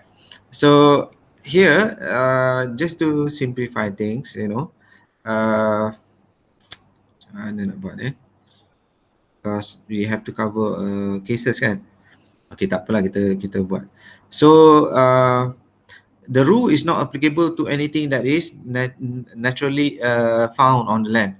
Okay, basically you cannot utilize the position that it is there already in the land, so therefore it is not considered as something that you bring in, because the rule says that you have to bring in something into your land. Say for example, Gills and Walker, the defendant was not found liable because thistles, you know what is thistles? Thistles are pokok apa? Pokok thistles. They orang kata delicious. I'm not able to have a taste of thistles, but they say it's crunchy. Dia berpaku, pokok paku lah. So thistle from his land flew onto the plaintiff land and seeded. Yeah. So the court held that the thistles were a natural growth of the defendant's land, despite the fact that the thistle grew on his land due to his leaving it unattended. Yeah, pokok belukar kan. Obviously, if you don't maintain your land, obviously the belukar can, you know, overgrow and, you know, and spread. So in cases like this, liability may be sought under the tort of nuisance or negligence. So you can utilize negligence in order for you to sue that person, rather than utilizing Rylands and Fletcher. Why? Because he did not bring in. Yeah. Here, however, it is mentioned dalam Nochaya, occupiers of the land who intentionally cause something that is naturally found on his land to escape may still be liable, because in this thing, we go along the line of negligence. Say for example, if you have a situation where, I can give you an example. Ni, we look at Pondawe, RDC, Pontadawe. Due to the changes of the weather, some rocks from the defendant's land fell into the plaintiff land. The defendant was not liable as he did not accumulate the rock. However, moreover, the escape was not caused by the defendant act. Okay, so different from another case, you look at Miles, where the defendant used some explosive, then obviously when you use explosive or towards the rocks would fell onto somebody else's land, you know, and it so happened that the plaintiff land is lower than them, so they suffered damages. So in this case, the court found that although rocks were not purposely collected or kept in the land, explosive were not, explosive were purposely collected and kept. Meaning, we are not talking about the land, we are not talking about the rocks, we are talking about the manner it was being used.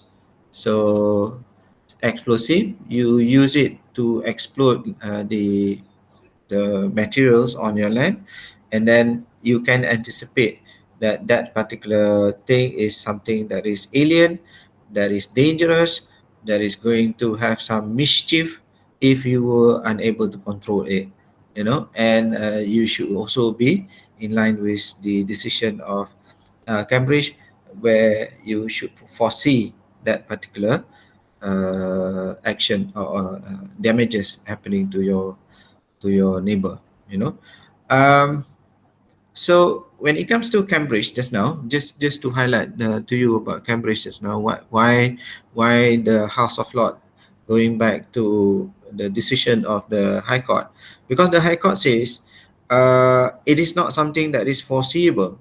Though the rule now becomes the one of the element is foreseeable, however, in this particular case, it cannot be applied because they have no foreseeability.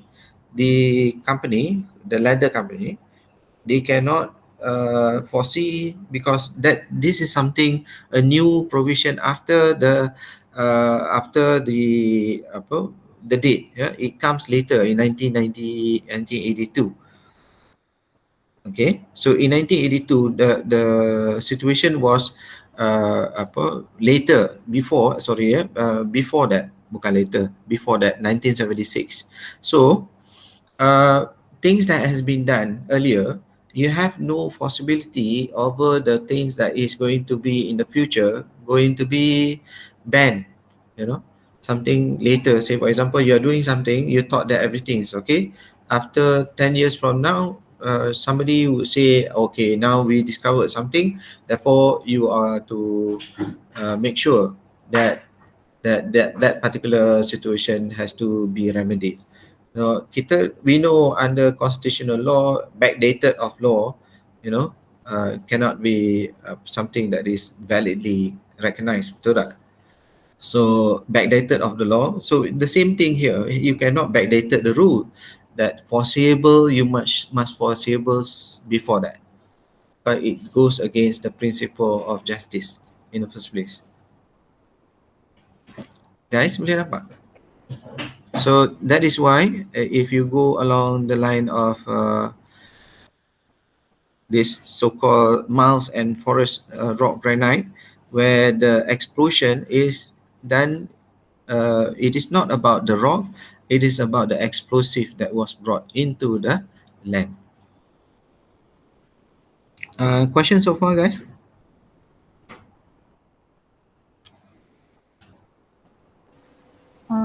Just for a clarification, Yes, please.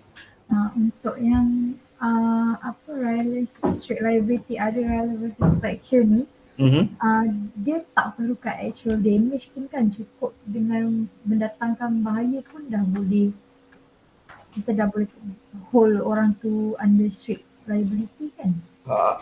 That you, as long as you are able to prove to the court you suffered some damages, right? Some kind of damages, you don't have to prove macam negligent damages. Dia kena prove banyak benda dalam damages. Betul tak? Betul. Something you kena ada risk, kena ada possibility. Tapi but now because of that Cambridge punya case, dah ada additional formula which is possibility. But still, the damages must occur. Because sebab the law presumes that there is liability, that there is a damage kan, there must be some kind of damage kan. Yes. Tapi you tak perlu prove that damage is causation by that benda. So simple lah. I think utilizing rule of Rylands and Fletcher is much simpler than utilizing negligence. That is why ramai orang nak pakai Rylands and Fletcher, and the courts tak berapa favor untuk orang nak cari jalan pendek untuk nak saman orang lain dengan menggunakan Rylands and Fletcher. Why? Because orang senang lah nak cari jalan keluar kan. Dia macam nanti jadi floodgate lah kalau Yes. mahkamah tu. Betul. It becomes a floodgate situation. That is very difficult for the courts to acknowledge the law of the Rylands and Fletcher as being a special law, a new law. Because after this, orang tak akan pakai negligence lah kan. Negligence susah sangat kan. Negligence susah nak proof. Baik guna strict liability je sebenarnya. Betul. Macam you pakai jalan biasa dengan jalan highway. You know, obviously you dah mula-mula you rasa menyampah pakai highway, tapi over the period of time, it is much easier. Though you have to pay, right? Tak apa lah. It's okay. Faham. So this is the problem when it comes to Rylands and Fletcher. But you don't worry about the nature of the flow of the law. So you don't have to worry about that. Whenever there is a problem with regards to opportunity for you to utilize the doctrine ataupun the rule of Rylands and Fletcher, then you can apply. So kalau macam nanti soalan dia akan bagi tahu lah kalau dia nak kita pakai rules Rylands and Fletcher. Kalau soalan bagi memang bagus. Tapi masalahnya kalau soalan terlupa bagi. Kalau soalan tak bagi kita tak tahu macam mana tu. Very good. So jadi macam tadi siapa tanya lah? Bagi dua-dua. Adric ke Zaini tanya. Bagi dua-dua lah. Bagi dua-dua. Okay, you buat statement awal-awal. Since the question is seolah-olah you nak canon balik orang yang buat soalan. Okay. Since you tak bagi I apa-apa, so I kat sini I guna dua lah. Yes. Satu jalan ni. Yes, betul. Okay. I will be able. I have to explore both situation, nuisance and strict liability, since both are in the syllabus. Buat statement tu. Once you buat statement, you selamat lah. Tak ada orang kata, apa ni, my answer scheme is about nuisance only. Kenapa you nak introduce Rylands and Fletcher? But the question, you tak bagi. Betul. So itu attitude kita sebagai lawyer. Dan you tak bagi, I explore lah dulu. Yes. I have to. You know, though the answer might be different, right? You know, not to the one that is proper ke tak proper ke, lantak lah. As long you make their discussion. Okay, good question. Right. The rest, ada soalan?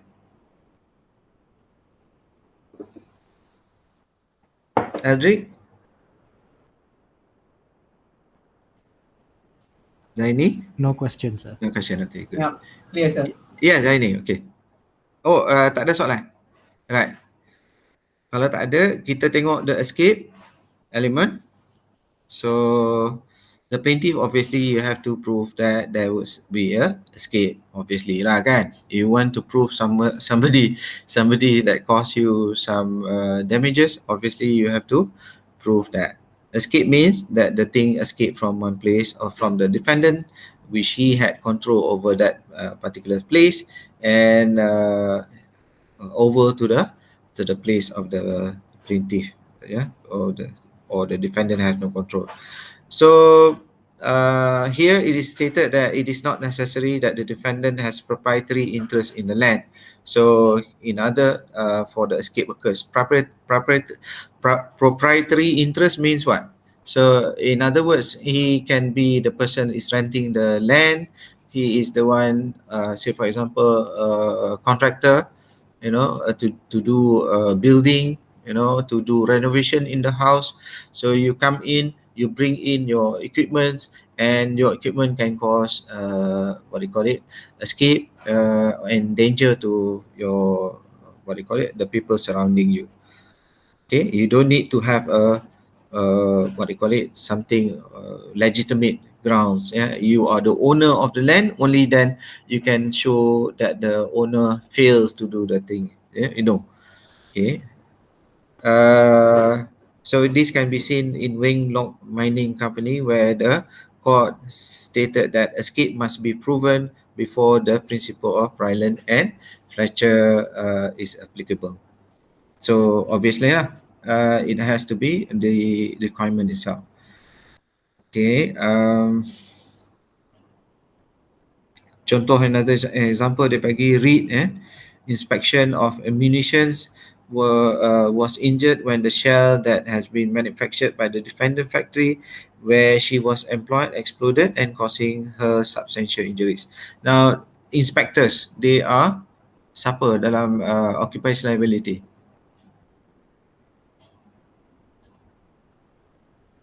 Invitees or licensees?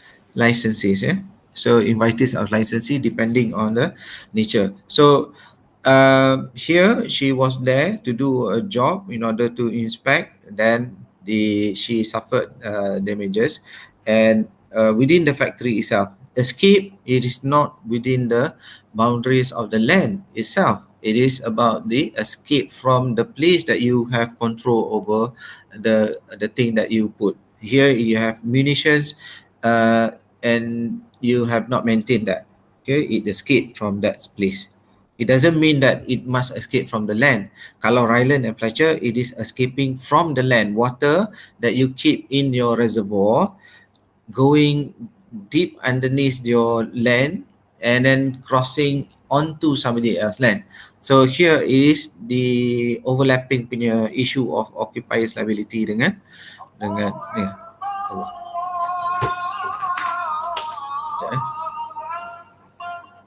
Bila pula ada ni.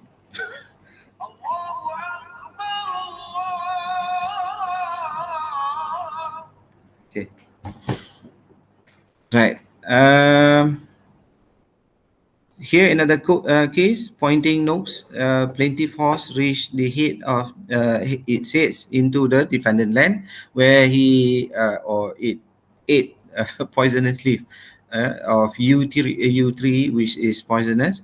Then the court held that there was no escape as the leaf did not extend to the defendant's boundary where the other person who came in. Tapi just now we see that the inspector injured because she went into the place, the premise itself. So it escaped from the position it was kept. So as long as it is within the land itself, it is considered as within the escape punya definition. You know, if it escaped from macam tadi, you look at read, so she was there in the premise, but the premise, one section of the premise is being kept for the ammunition and it escaped there. So the scope is different, you know, as compared to a horse that is jutting its head into the land and eating grasses that is poisonous. So that is different, or plants that is poisonous. Okay. Damages caused by fire. So obviously you are going to be answerable for damages as a result of fire that comes from your place. So you can be sued under negligent pun if your house is on fire and the fire catch your neighbor's house. Obviously the neighbor can sue you for negligence.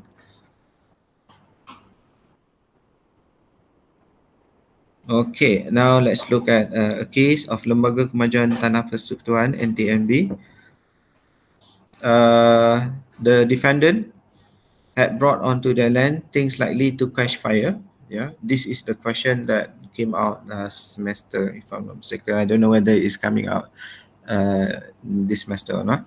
So they brought something into their land, which is dry leaf and things like that. They collect, and there is a chance for it to catch fire, and they were in the condition that they would ignite, and the fire obviously spread into the adjacent land, the plaintiff land.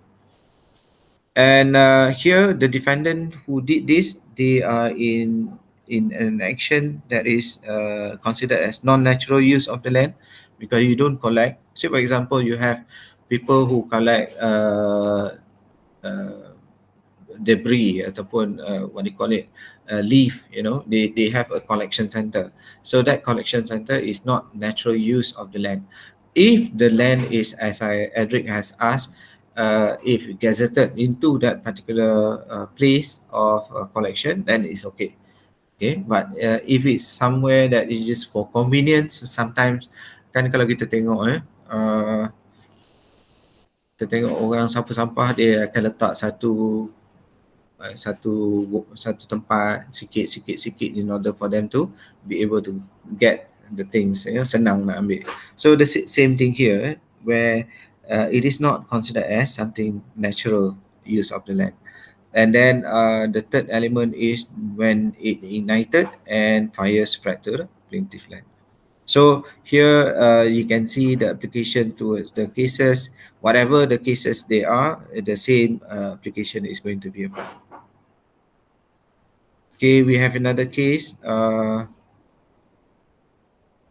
Lee Kee and Gui Si, where the defendant found liable when the third party, whom he had hired to burn some rubbish on his land, did so without taking any precaution. Then, say for example, you engage someone to come to your house, to your land, in order for the land to be cleared. So obviously the contractor that you engage, they are doing all these activities and they have done something not in your control.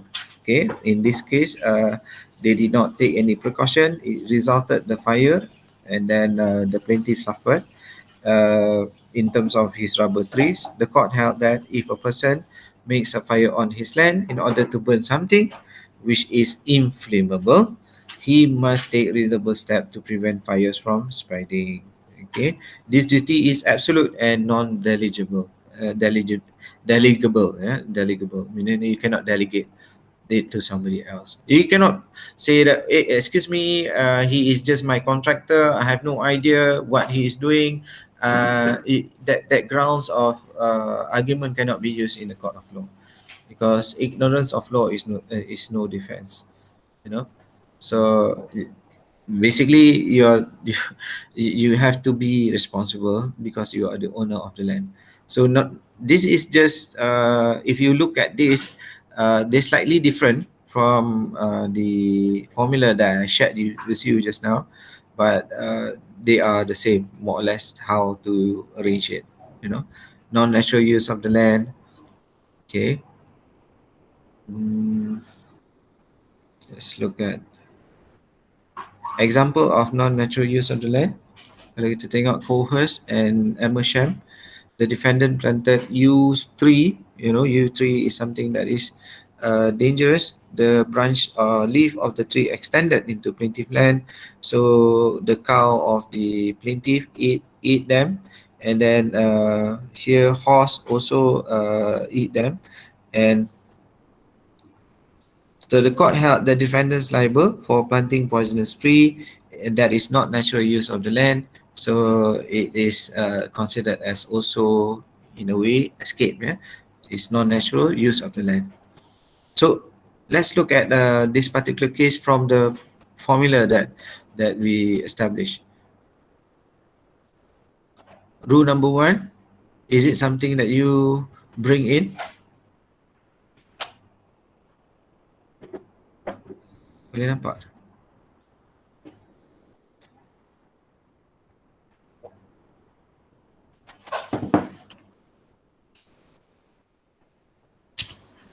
Yes, it's something that we Dekat mana keyword dia?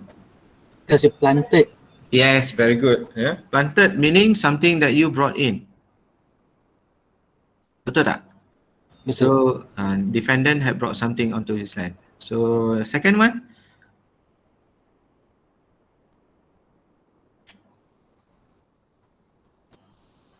the trees extended into the plaintiff land. No. Second one. Second, non-natural use of the land. Ayat mana?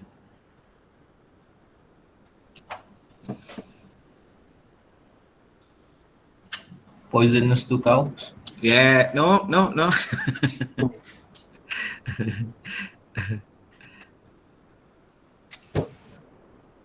The fact that it's planting a poisonous tree. Yes, yew tree. Yew tree is you boleh ambil yew tree dengan poisonous to cows.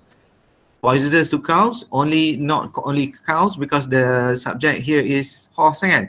So cows and horse are animals, poisonous to animals. Yes, some animals are immune to some poisonous trees, right? But if it's poisonous to cows, poisonous to horses also. Okay, that is fitting the second requirement. That is natural use of the land or not?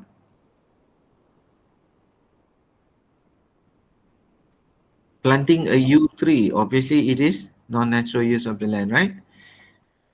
Something likely to do mischief, it is poisonous, right? Yeah. And then the fourth one, escape, did it escape?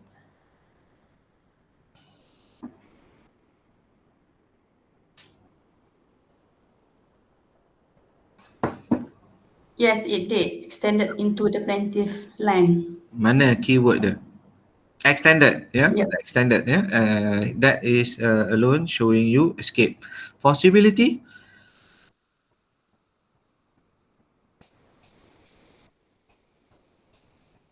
macam mana nak argue possibility? Ingat you thoughts one, reasonable man test,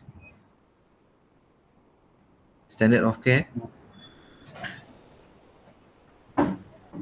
I think yang boleh guna the fact that the trees extended to plaintiff land. Maksudnya it can be dia tak maintain lah dia pokok tu. Dia tak buat pruning. Macam mana you nak consider? You should foresee, meaning the planters should foresee that if they are not able to control, the animals will eat it if it extends from your space. You have every right to do your place, right? You guys, this one is basic constitutional rights, so you can do anything on your land. Tapi macam mana? Oh, you cannot control the plant, the animal from not eating your leaf, but you can control the trees, like how far did you allow the trees to grow. Then you should foresee also that it will, if you cannot control, it will grow and it will extend. And then when it extends outside your premise, then obviously they have the right to enjoy their land by letting their cows or animals free, right? So I mean, animals being animals, they don't know which one is, which one is poisonous or not. They just eat, right? If it's so green and obviously tempting, they will eat. And then as a consequence that here reasonable man test you should be applied. Foreseeability is you have foresight. Foresight means which foresight that you are supposed to use. A reasonable man test. Okay, a reasonable man test should be applied. Any reasonable person maintaining a tree of poisonous in nature must be able to do reasonable steps in order for the plants not to overgrow. And if it overgrows to somebody else's land, chances are it will be eaten, or it will be, causing some kind of danger. Kalau some kind of danger, it has to be foreseeable lah. If it's poisonous, if somebody eat, kalau lah poisonous to the extent of people kena dia pun poisonous, you should foresee that, kan? Sebab you dah tanam benda yang dangerous, that is alien, that you can foresee, it is also at the same time not natural use of the land. Boleh nampak tak, guys? Kita tengok lagi satu case. Yat Yuan Hong appellants, you cari the 5 requirement tu.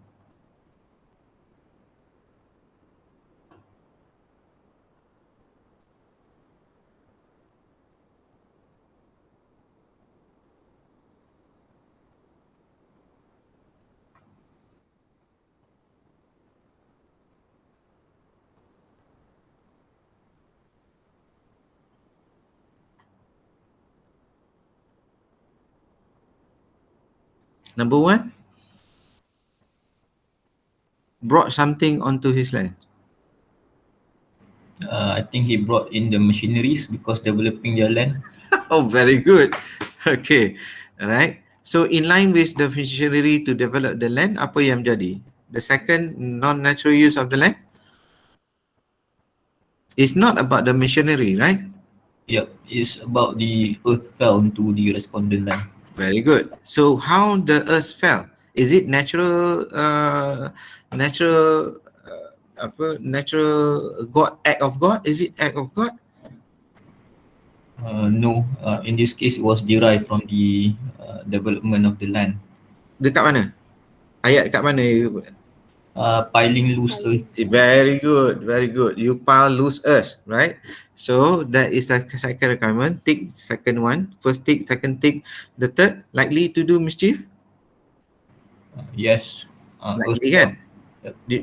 Dia ada tie dengan likely tu, likely to do mischief with the possibility, right? Yes. Likely is a possibility punya lah. So number 5 tick. Ada escape tak? Earth escape. Yeah, it went down to the person's punya land, right? And damaged the nursery. So dah ada escape. Ada mischief? Yes. Obviously, yeah. Damages. Okay, damages, mischief, right? So here, you boleh nampak every cases that you read from Nocaya ke mana-mana, the task is to be able to identify whether all these elements. So in exam, takkan you nak bagi every element satu case? Kalau boleh satu case lah. Every one is one case, ataupun you can give one case and give the macam yang kita buat sekarang. You take one case Abdul Rahman Cik Nga, and then you will kupas dia daripada 1 sampai 5. You don't need to repeat back what Nocaya has given you. Do you get what I'm trying to say now? So just take one case as an example, sir? Yes, you have to be very thorough to discuss the principle that is within. So it is more towards the application. Kadang-kadang student dia akan kata lagi panjang, lagi banyak markah kan. So every element you bagi satu case. Good if you can do that. If you don't want to do that, you can opt to just one case and elaborate the case thoroughly by highlighting number 1 to number 5. There's two way of doing it. This is about ILAC. Kalau dekat the law tu, you letak either you letak 1, 2, 3, 4, 5. You have 5 cases, or you just want to give one cases, but you elaborate 1, 2, 3, 4, 5 from that case. Up to you.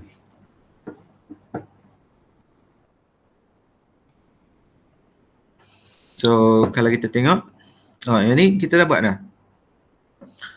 Rahman Cik Ngah, kita tengok test lagi. Kita number 1 is the test that the defendant had brought something to the land.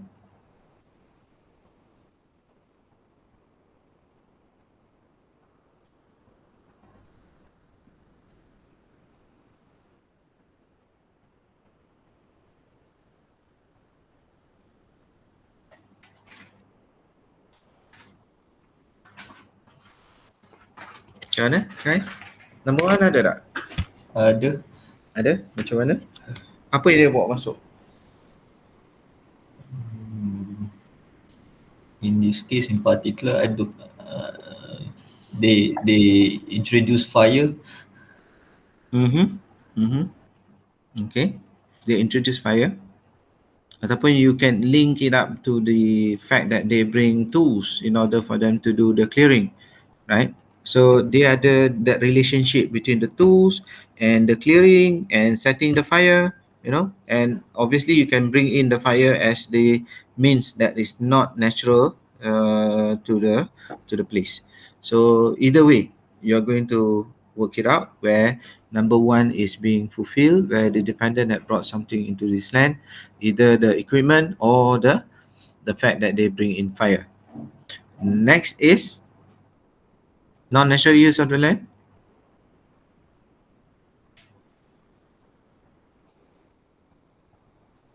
Is it normal for you to clear your bushes and weeds? Normal. Normal, right? Yeah. So what is not normal then? the defendant let some of the what do you call, the shrubs and the weeds out of the land. Mana dekat sana? They clear. And the Egyptian escaped on the plaintiff's land. This is about the fire. Okay, so you can use number one in saying that there is a introducing of fire, and that fire is not natural. I mean, fire, it is natural in the house environment. It is natural if the factory is combustion to burn something. It's natural. It's natural use. So in this case, it is not natural use to burn something that is within your land. Is it something kita boleh bakar if you want to? Given the real example like kelapa sawit in Indonesia, they do burn, sir. So, hello? Yeah. Yeah. Okay, given the real example that's happening, like for example, Samdabi punya plantation dekat Indonesia, every year we get those haze kan. So actually some of the reason because of burning of the kelapa sawit tu untuk replantation. So in this case, it could be natural, it could be not. So which one you kata? So if I were to answer, I would say natural because I've seen dia orang bakar apa ladang-ladang yang dah lama tu. Tapi sekarang dah open burning dah tak boleh. Saya tak tahu macam mana dia cakap. That's good. That's good. So the first is to look at the law. The law prohibits or not? If the law does not prohibit, then obviously it is something of subjective, right? So if the law kata prohibit, dah memang confirm lah kan, and then it falls under non-natural lah. Then even stronger case that you can build kan against the defendant. So katalah tak ada law. So kalau tak ada law, then it's okay lah. So kalau tak ada law, let's say it gave a question example some other countries yang we are not aware of the law on open burning. So kita boleh choose either one ke? Answer either one. So kalau the nature of the situation. Sorry tak buka ni apa video, mungkin tu ni. Kalau macam tu memang it depends on the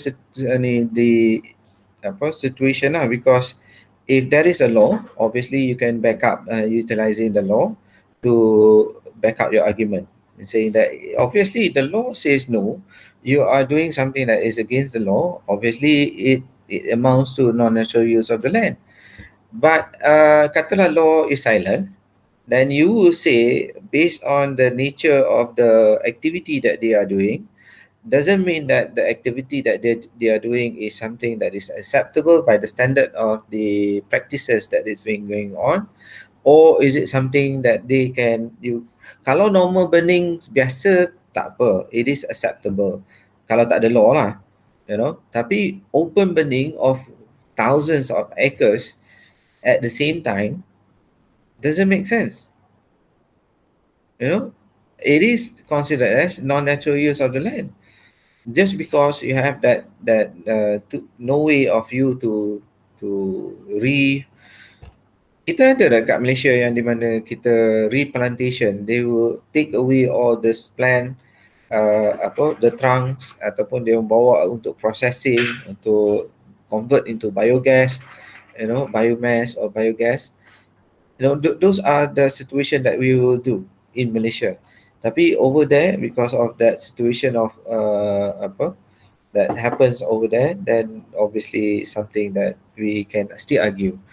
But I would say that fire is not something that is natural to be found on the land itself, unless kalau tanah tu dah memang ada volcanic punya something that then it is naturally found in the land. So what I'm trying to say here is it's quite subjective in nature. Soalan? So you tengok we team, the defendant built a reservoir. Build is something that is non-natural, something that is onto his land. Obviously nak buat reservoir mestilah you bawa something, to your land. And then the reservoir is non-natural use of the land. So here what happened, the heavy rainfall causes the water bunds to collapse. Water bunds kan you letak apa piles in order for you to maintain the water from escaping, right? As a result, the water escaped into the adjacent land, causing the death of the deceased by drowning. The administrator of the deceased state claimed for the damages. The court held that using sand bunds to separate ponds of water constitute a dangerous and non-natural use of the land, and any results damaging from the things can be falls under the rule of Rylands and Fletcher. Okay, so I think it's quite straightforward lah. Tak ada masalah. I don't think you'll be having any issues. Ni Dr. Abdul Hamid Abdul Rashid, jurusan Malaysia Consultant. As a result of landslide occurred and damaged the painting house, the accumulation of water that was held to be a non-natural use of the land, excavation of the trenches, purportedly for the foundation of retaining wall, constitute an alteration to the nature of the land. It further interfered with the natural flow of the water. So whatever case that is going to be highlighted in the finals, whatever situation that they are going to ask you of, what you need to do is to dissect the dissect the facts that is given and put it under the argument that I already mentioned under the formula, right? So you dissect the question and put it under the formula that I have already. So how do you present the formula? Up to you. There's two ways of doing it. One is one case and elaborate by 5. The other one is each one elaborated in different cases. But whatever it is, all cases have to go through the same test. So facts of the question, don't worry about the facts of the question. You don't need to worry about them. All you need to do is how to tackle it. And if you were to tackle it one by one, you should be able to have that nature of answers that it should be there. Okay guys, boleh? Okay, sir. Okay, so I think you all pun dah tepu lah. Basically, it's quite simple, straightforward, obviously, if you read Nochaya, there will be discussion that Nochaya is trying to highlight. Don't worry about that because Nochaya, dia nak kena cover every angle, right? So every cases that Nochaya bring forward would be the cases that also applies the same rule. So because it covers the rule is covering all cases that tries to highlight the rule of Rylands and Fletcher. So you don't have to worry about I need to remember a lot of cases. Not really. The most is 5 cases. And if you want, you have 1 cases that you elaborate. The more important thing is about the application. So if you want to apply, make sure you apply 5-5. Yeah, 5-5 sekali, 5-5 or the 5. Meaning each one you have to elaborate. You have to relate from the bringing something, from the non-natural use, from the likely to cause mischief, and it escape, and then there is element of possibility. So yang possibility tu maybe you letak 2 case ya, because you kena Rylands and Fletcher 1, Cambridge 1, and then another Malaysian case, because kita nak ada nexus ya between from Rylands to Cambridge and to Malaysian case, because we are looking at Malaysian punya application of these two, right? These two is being applied in Malaysian cases. So basically, if you want to have only one case punya group, you ada 3 case that you have to mention. If you want to have five, you have 6 case, because each one of them ada 1 case, and Ryland and Fletcher is the core, the foundation. So hopefully you are able to answer them lah kalau ada soalan lah. I have no idea what is coming out in the exam. Bila kita punya exam 22nd. Oh, 22nd. It's coming First paper. First paper, Masya Allah. Okay, right. Abah, you can do it. So how many papers you are doing on the 22nd? 1 je kan? 1 je sir. 23rd ada? 25th pula lepas tu. Ganti? 25th pula lepas tu. Ganti face? 25th. Oh, 25th. Okay. So I think that's all lah. The way I see it, because luckily one topic was removed from the syllabus, which is the liability of the authorities, which is going to be quite complicated because they are the redundant business issues. So guys, I think that's about it. The syllabus. So I would like to say my thanks to all of you for your dedication to withstand the cost ataupun the pressure of online learning, right? Hopefully everything goes well to every one of us. Let's pray that this thing is over as soon as possible, so we can go back life as normal as possible. So thank you so much for giving me the opportunity to educate myself and to be able to share with you guys. And if you were to see me somewhere, please by all means, say hi, and please feel free in order for you to ask anything from now until bila-bila, you have my number. You can always contact me, to have some discussion, either from the perspective of law or thought or anything else, right? So thank you guys. Assalamualaikum. Terima kasih banyak. Sama-sama. Very much. I kesian sangat kat you all. Tak apalah. Thank you. Thank you so much. I nak tengok gambar. Kita buka gambar sat boleh? Boleh. Apa yang tak basuh muka tu cepat-cepat.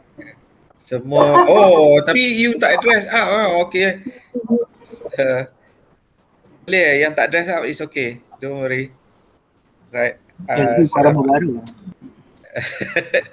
Okay, ready 1, 2. Alright. Okay. Thank you guys. Assalamualaikum. Thank you, sir. Keep in touch ya. InsyaAllah sir. Assalamualaikum. Terima kasih banyak. InsyaAllah.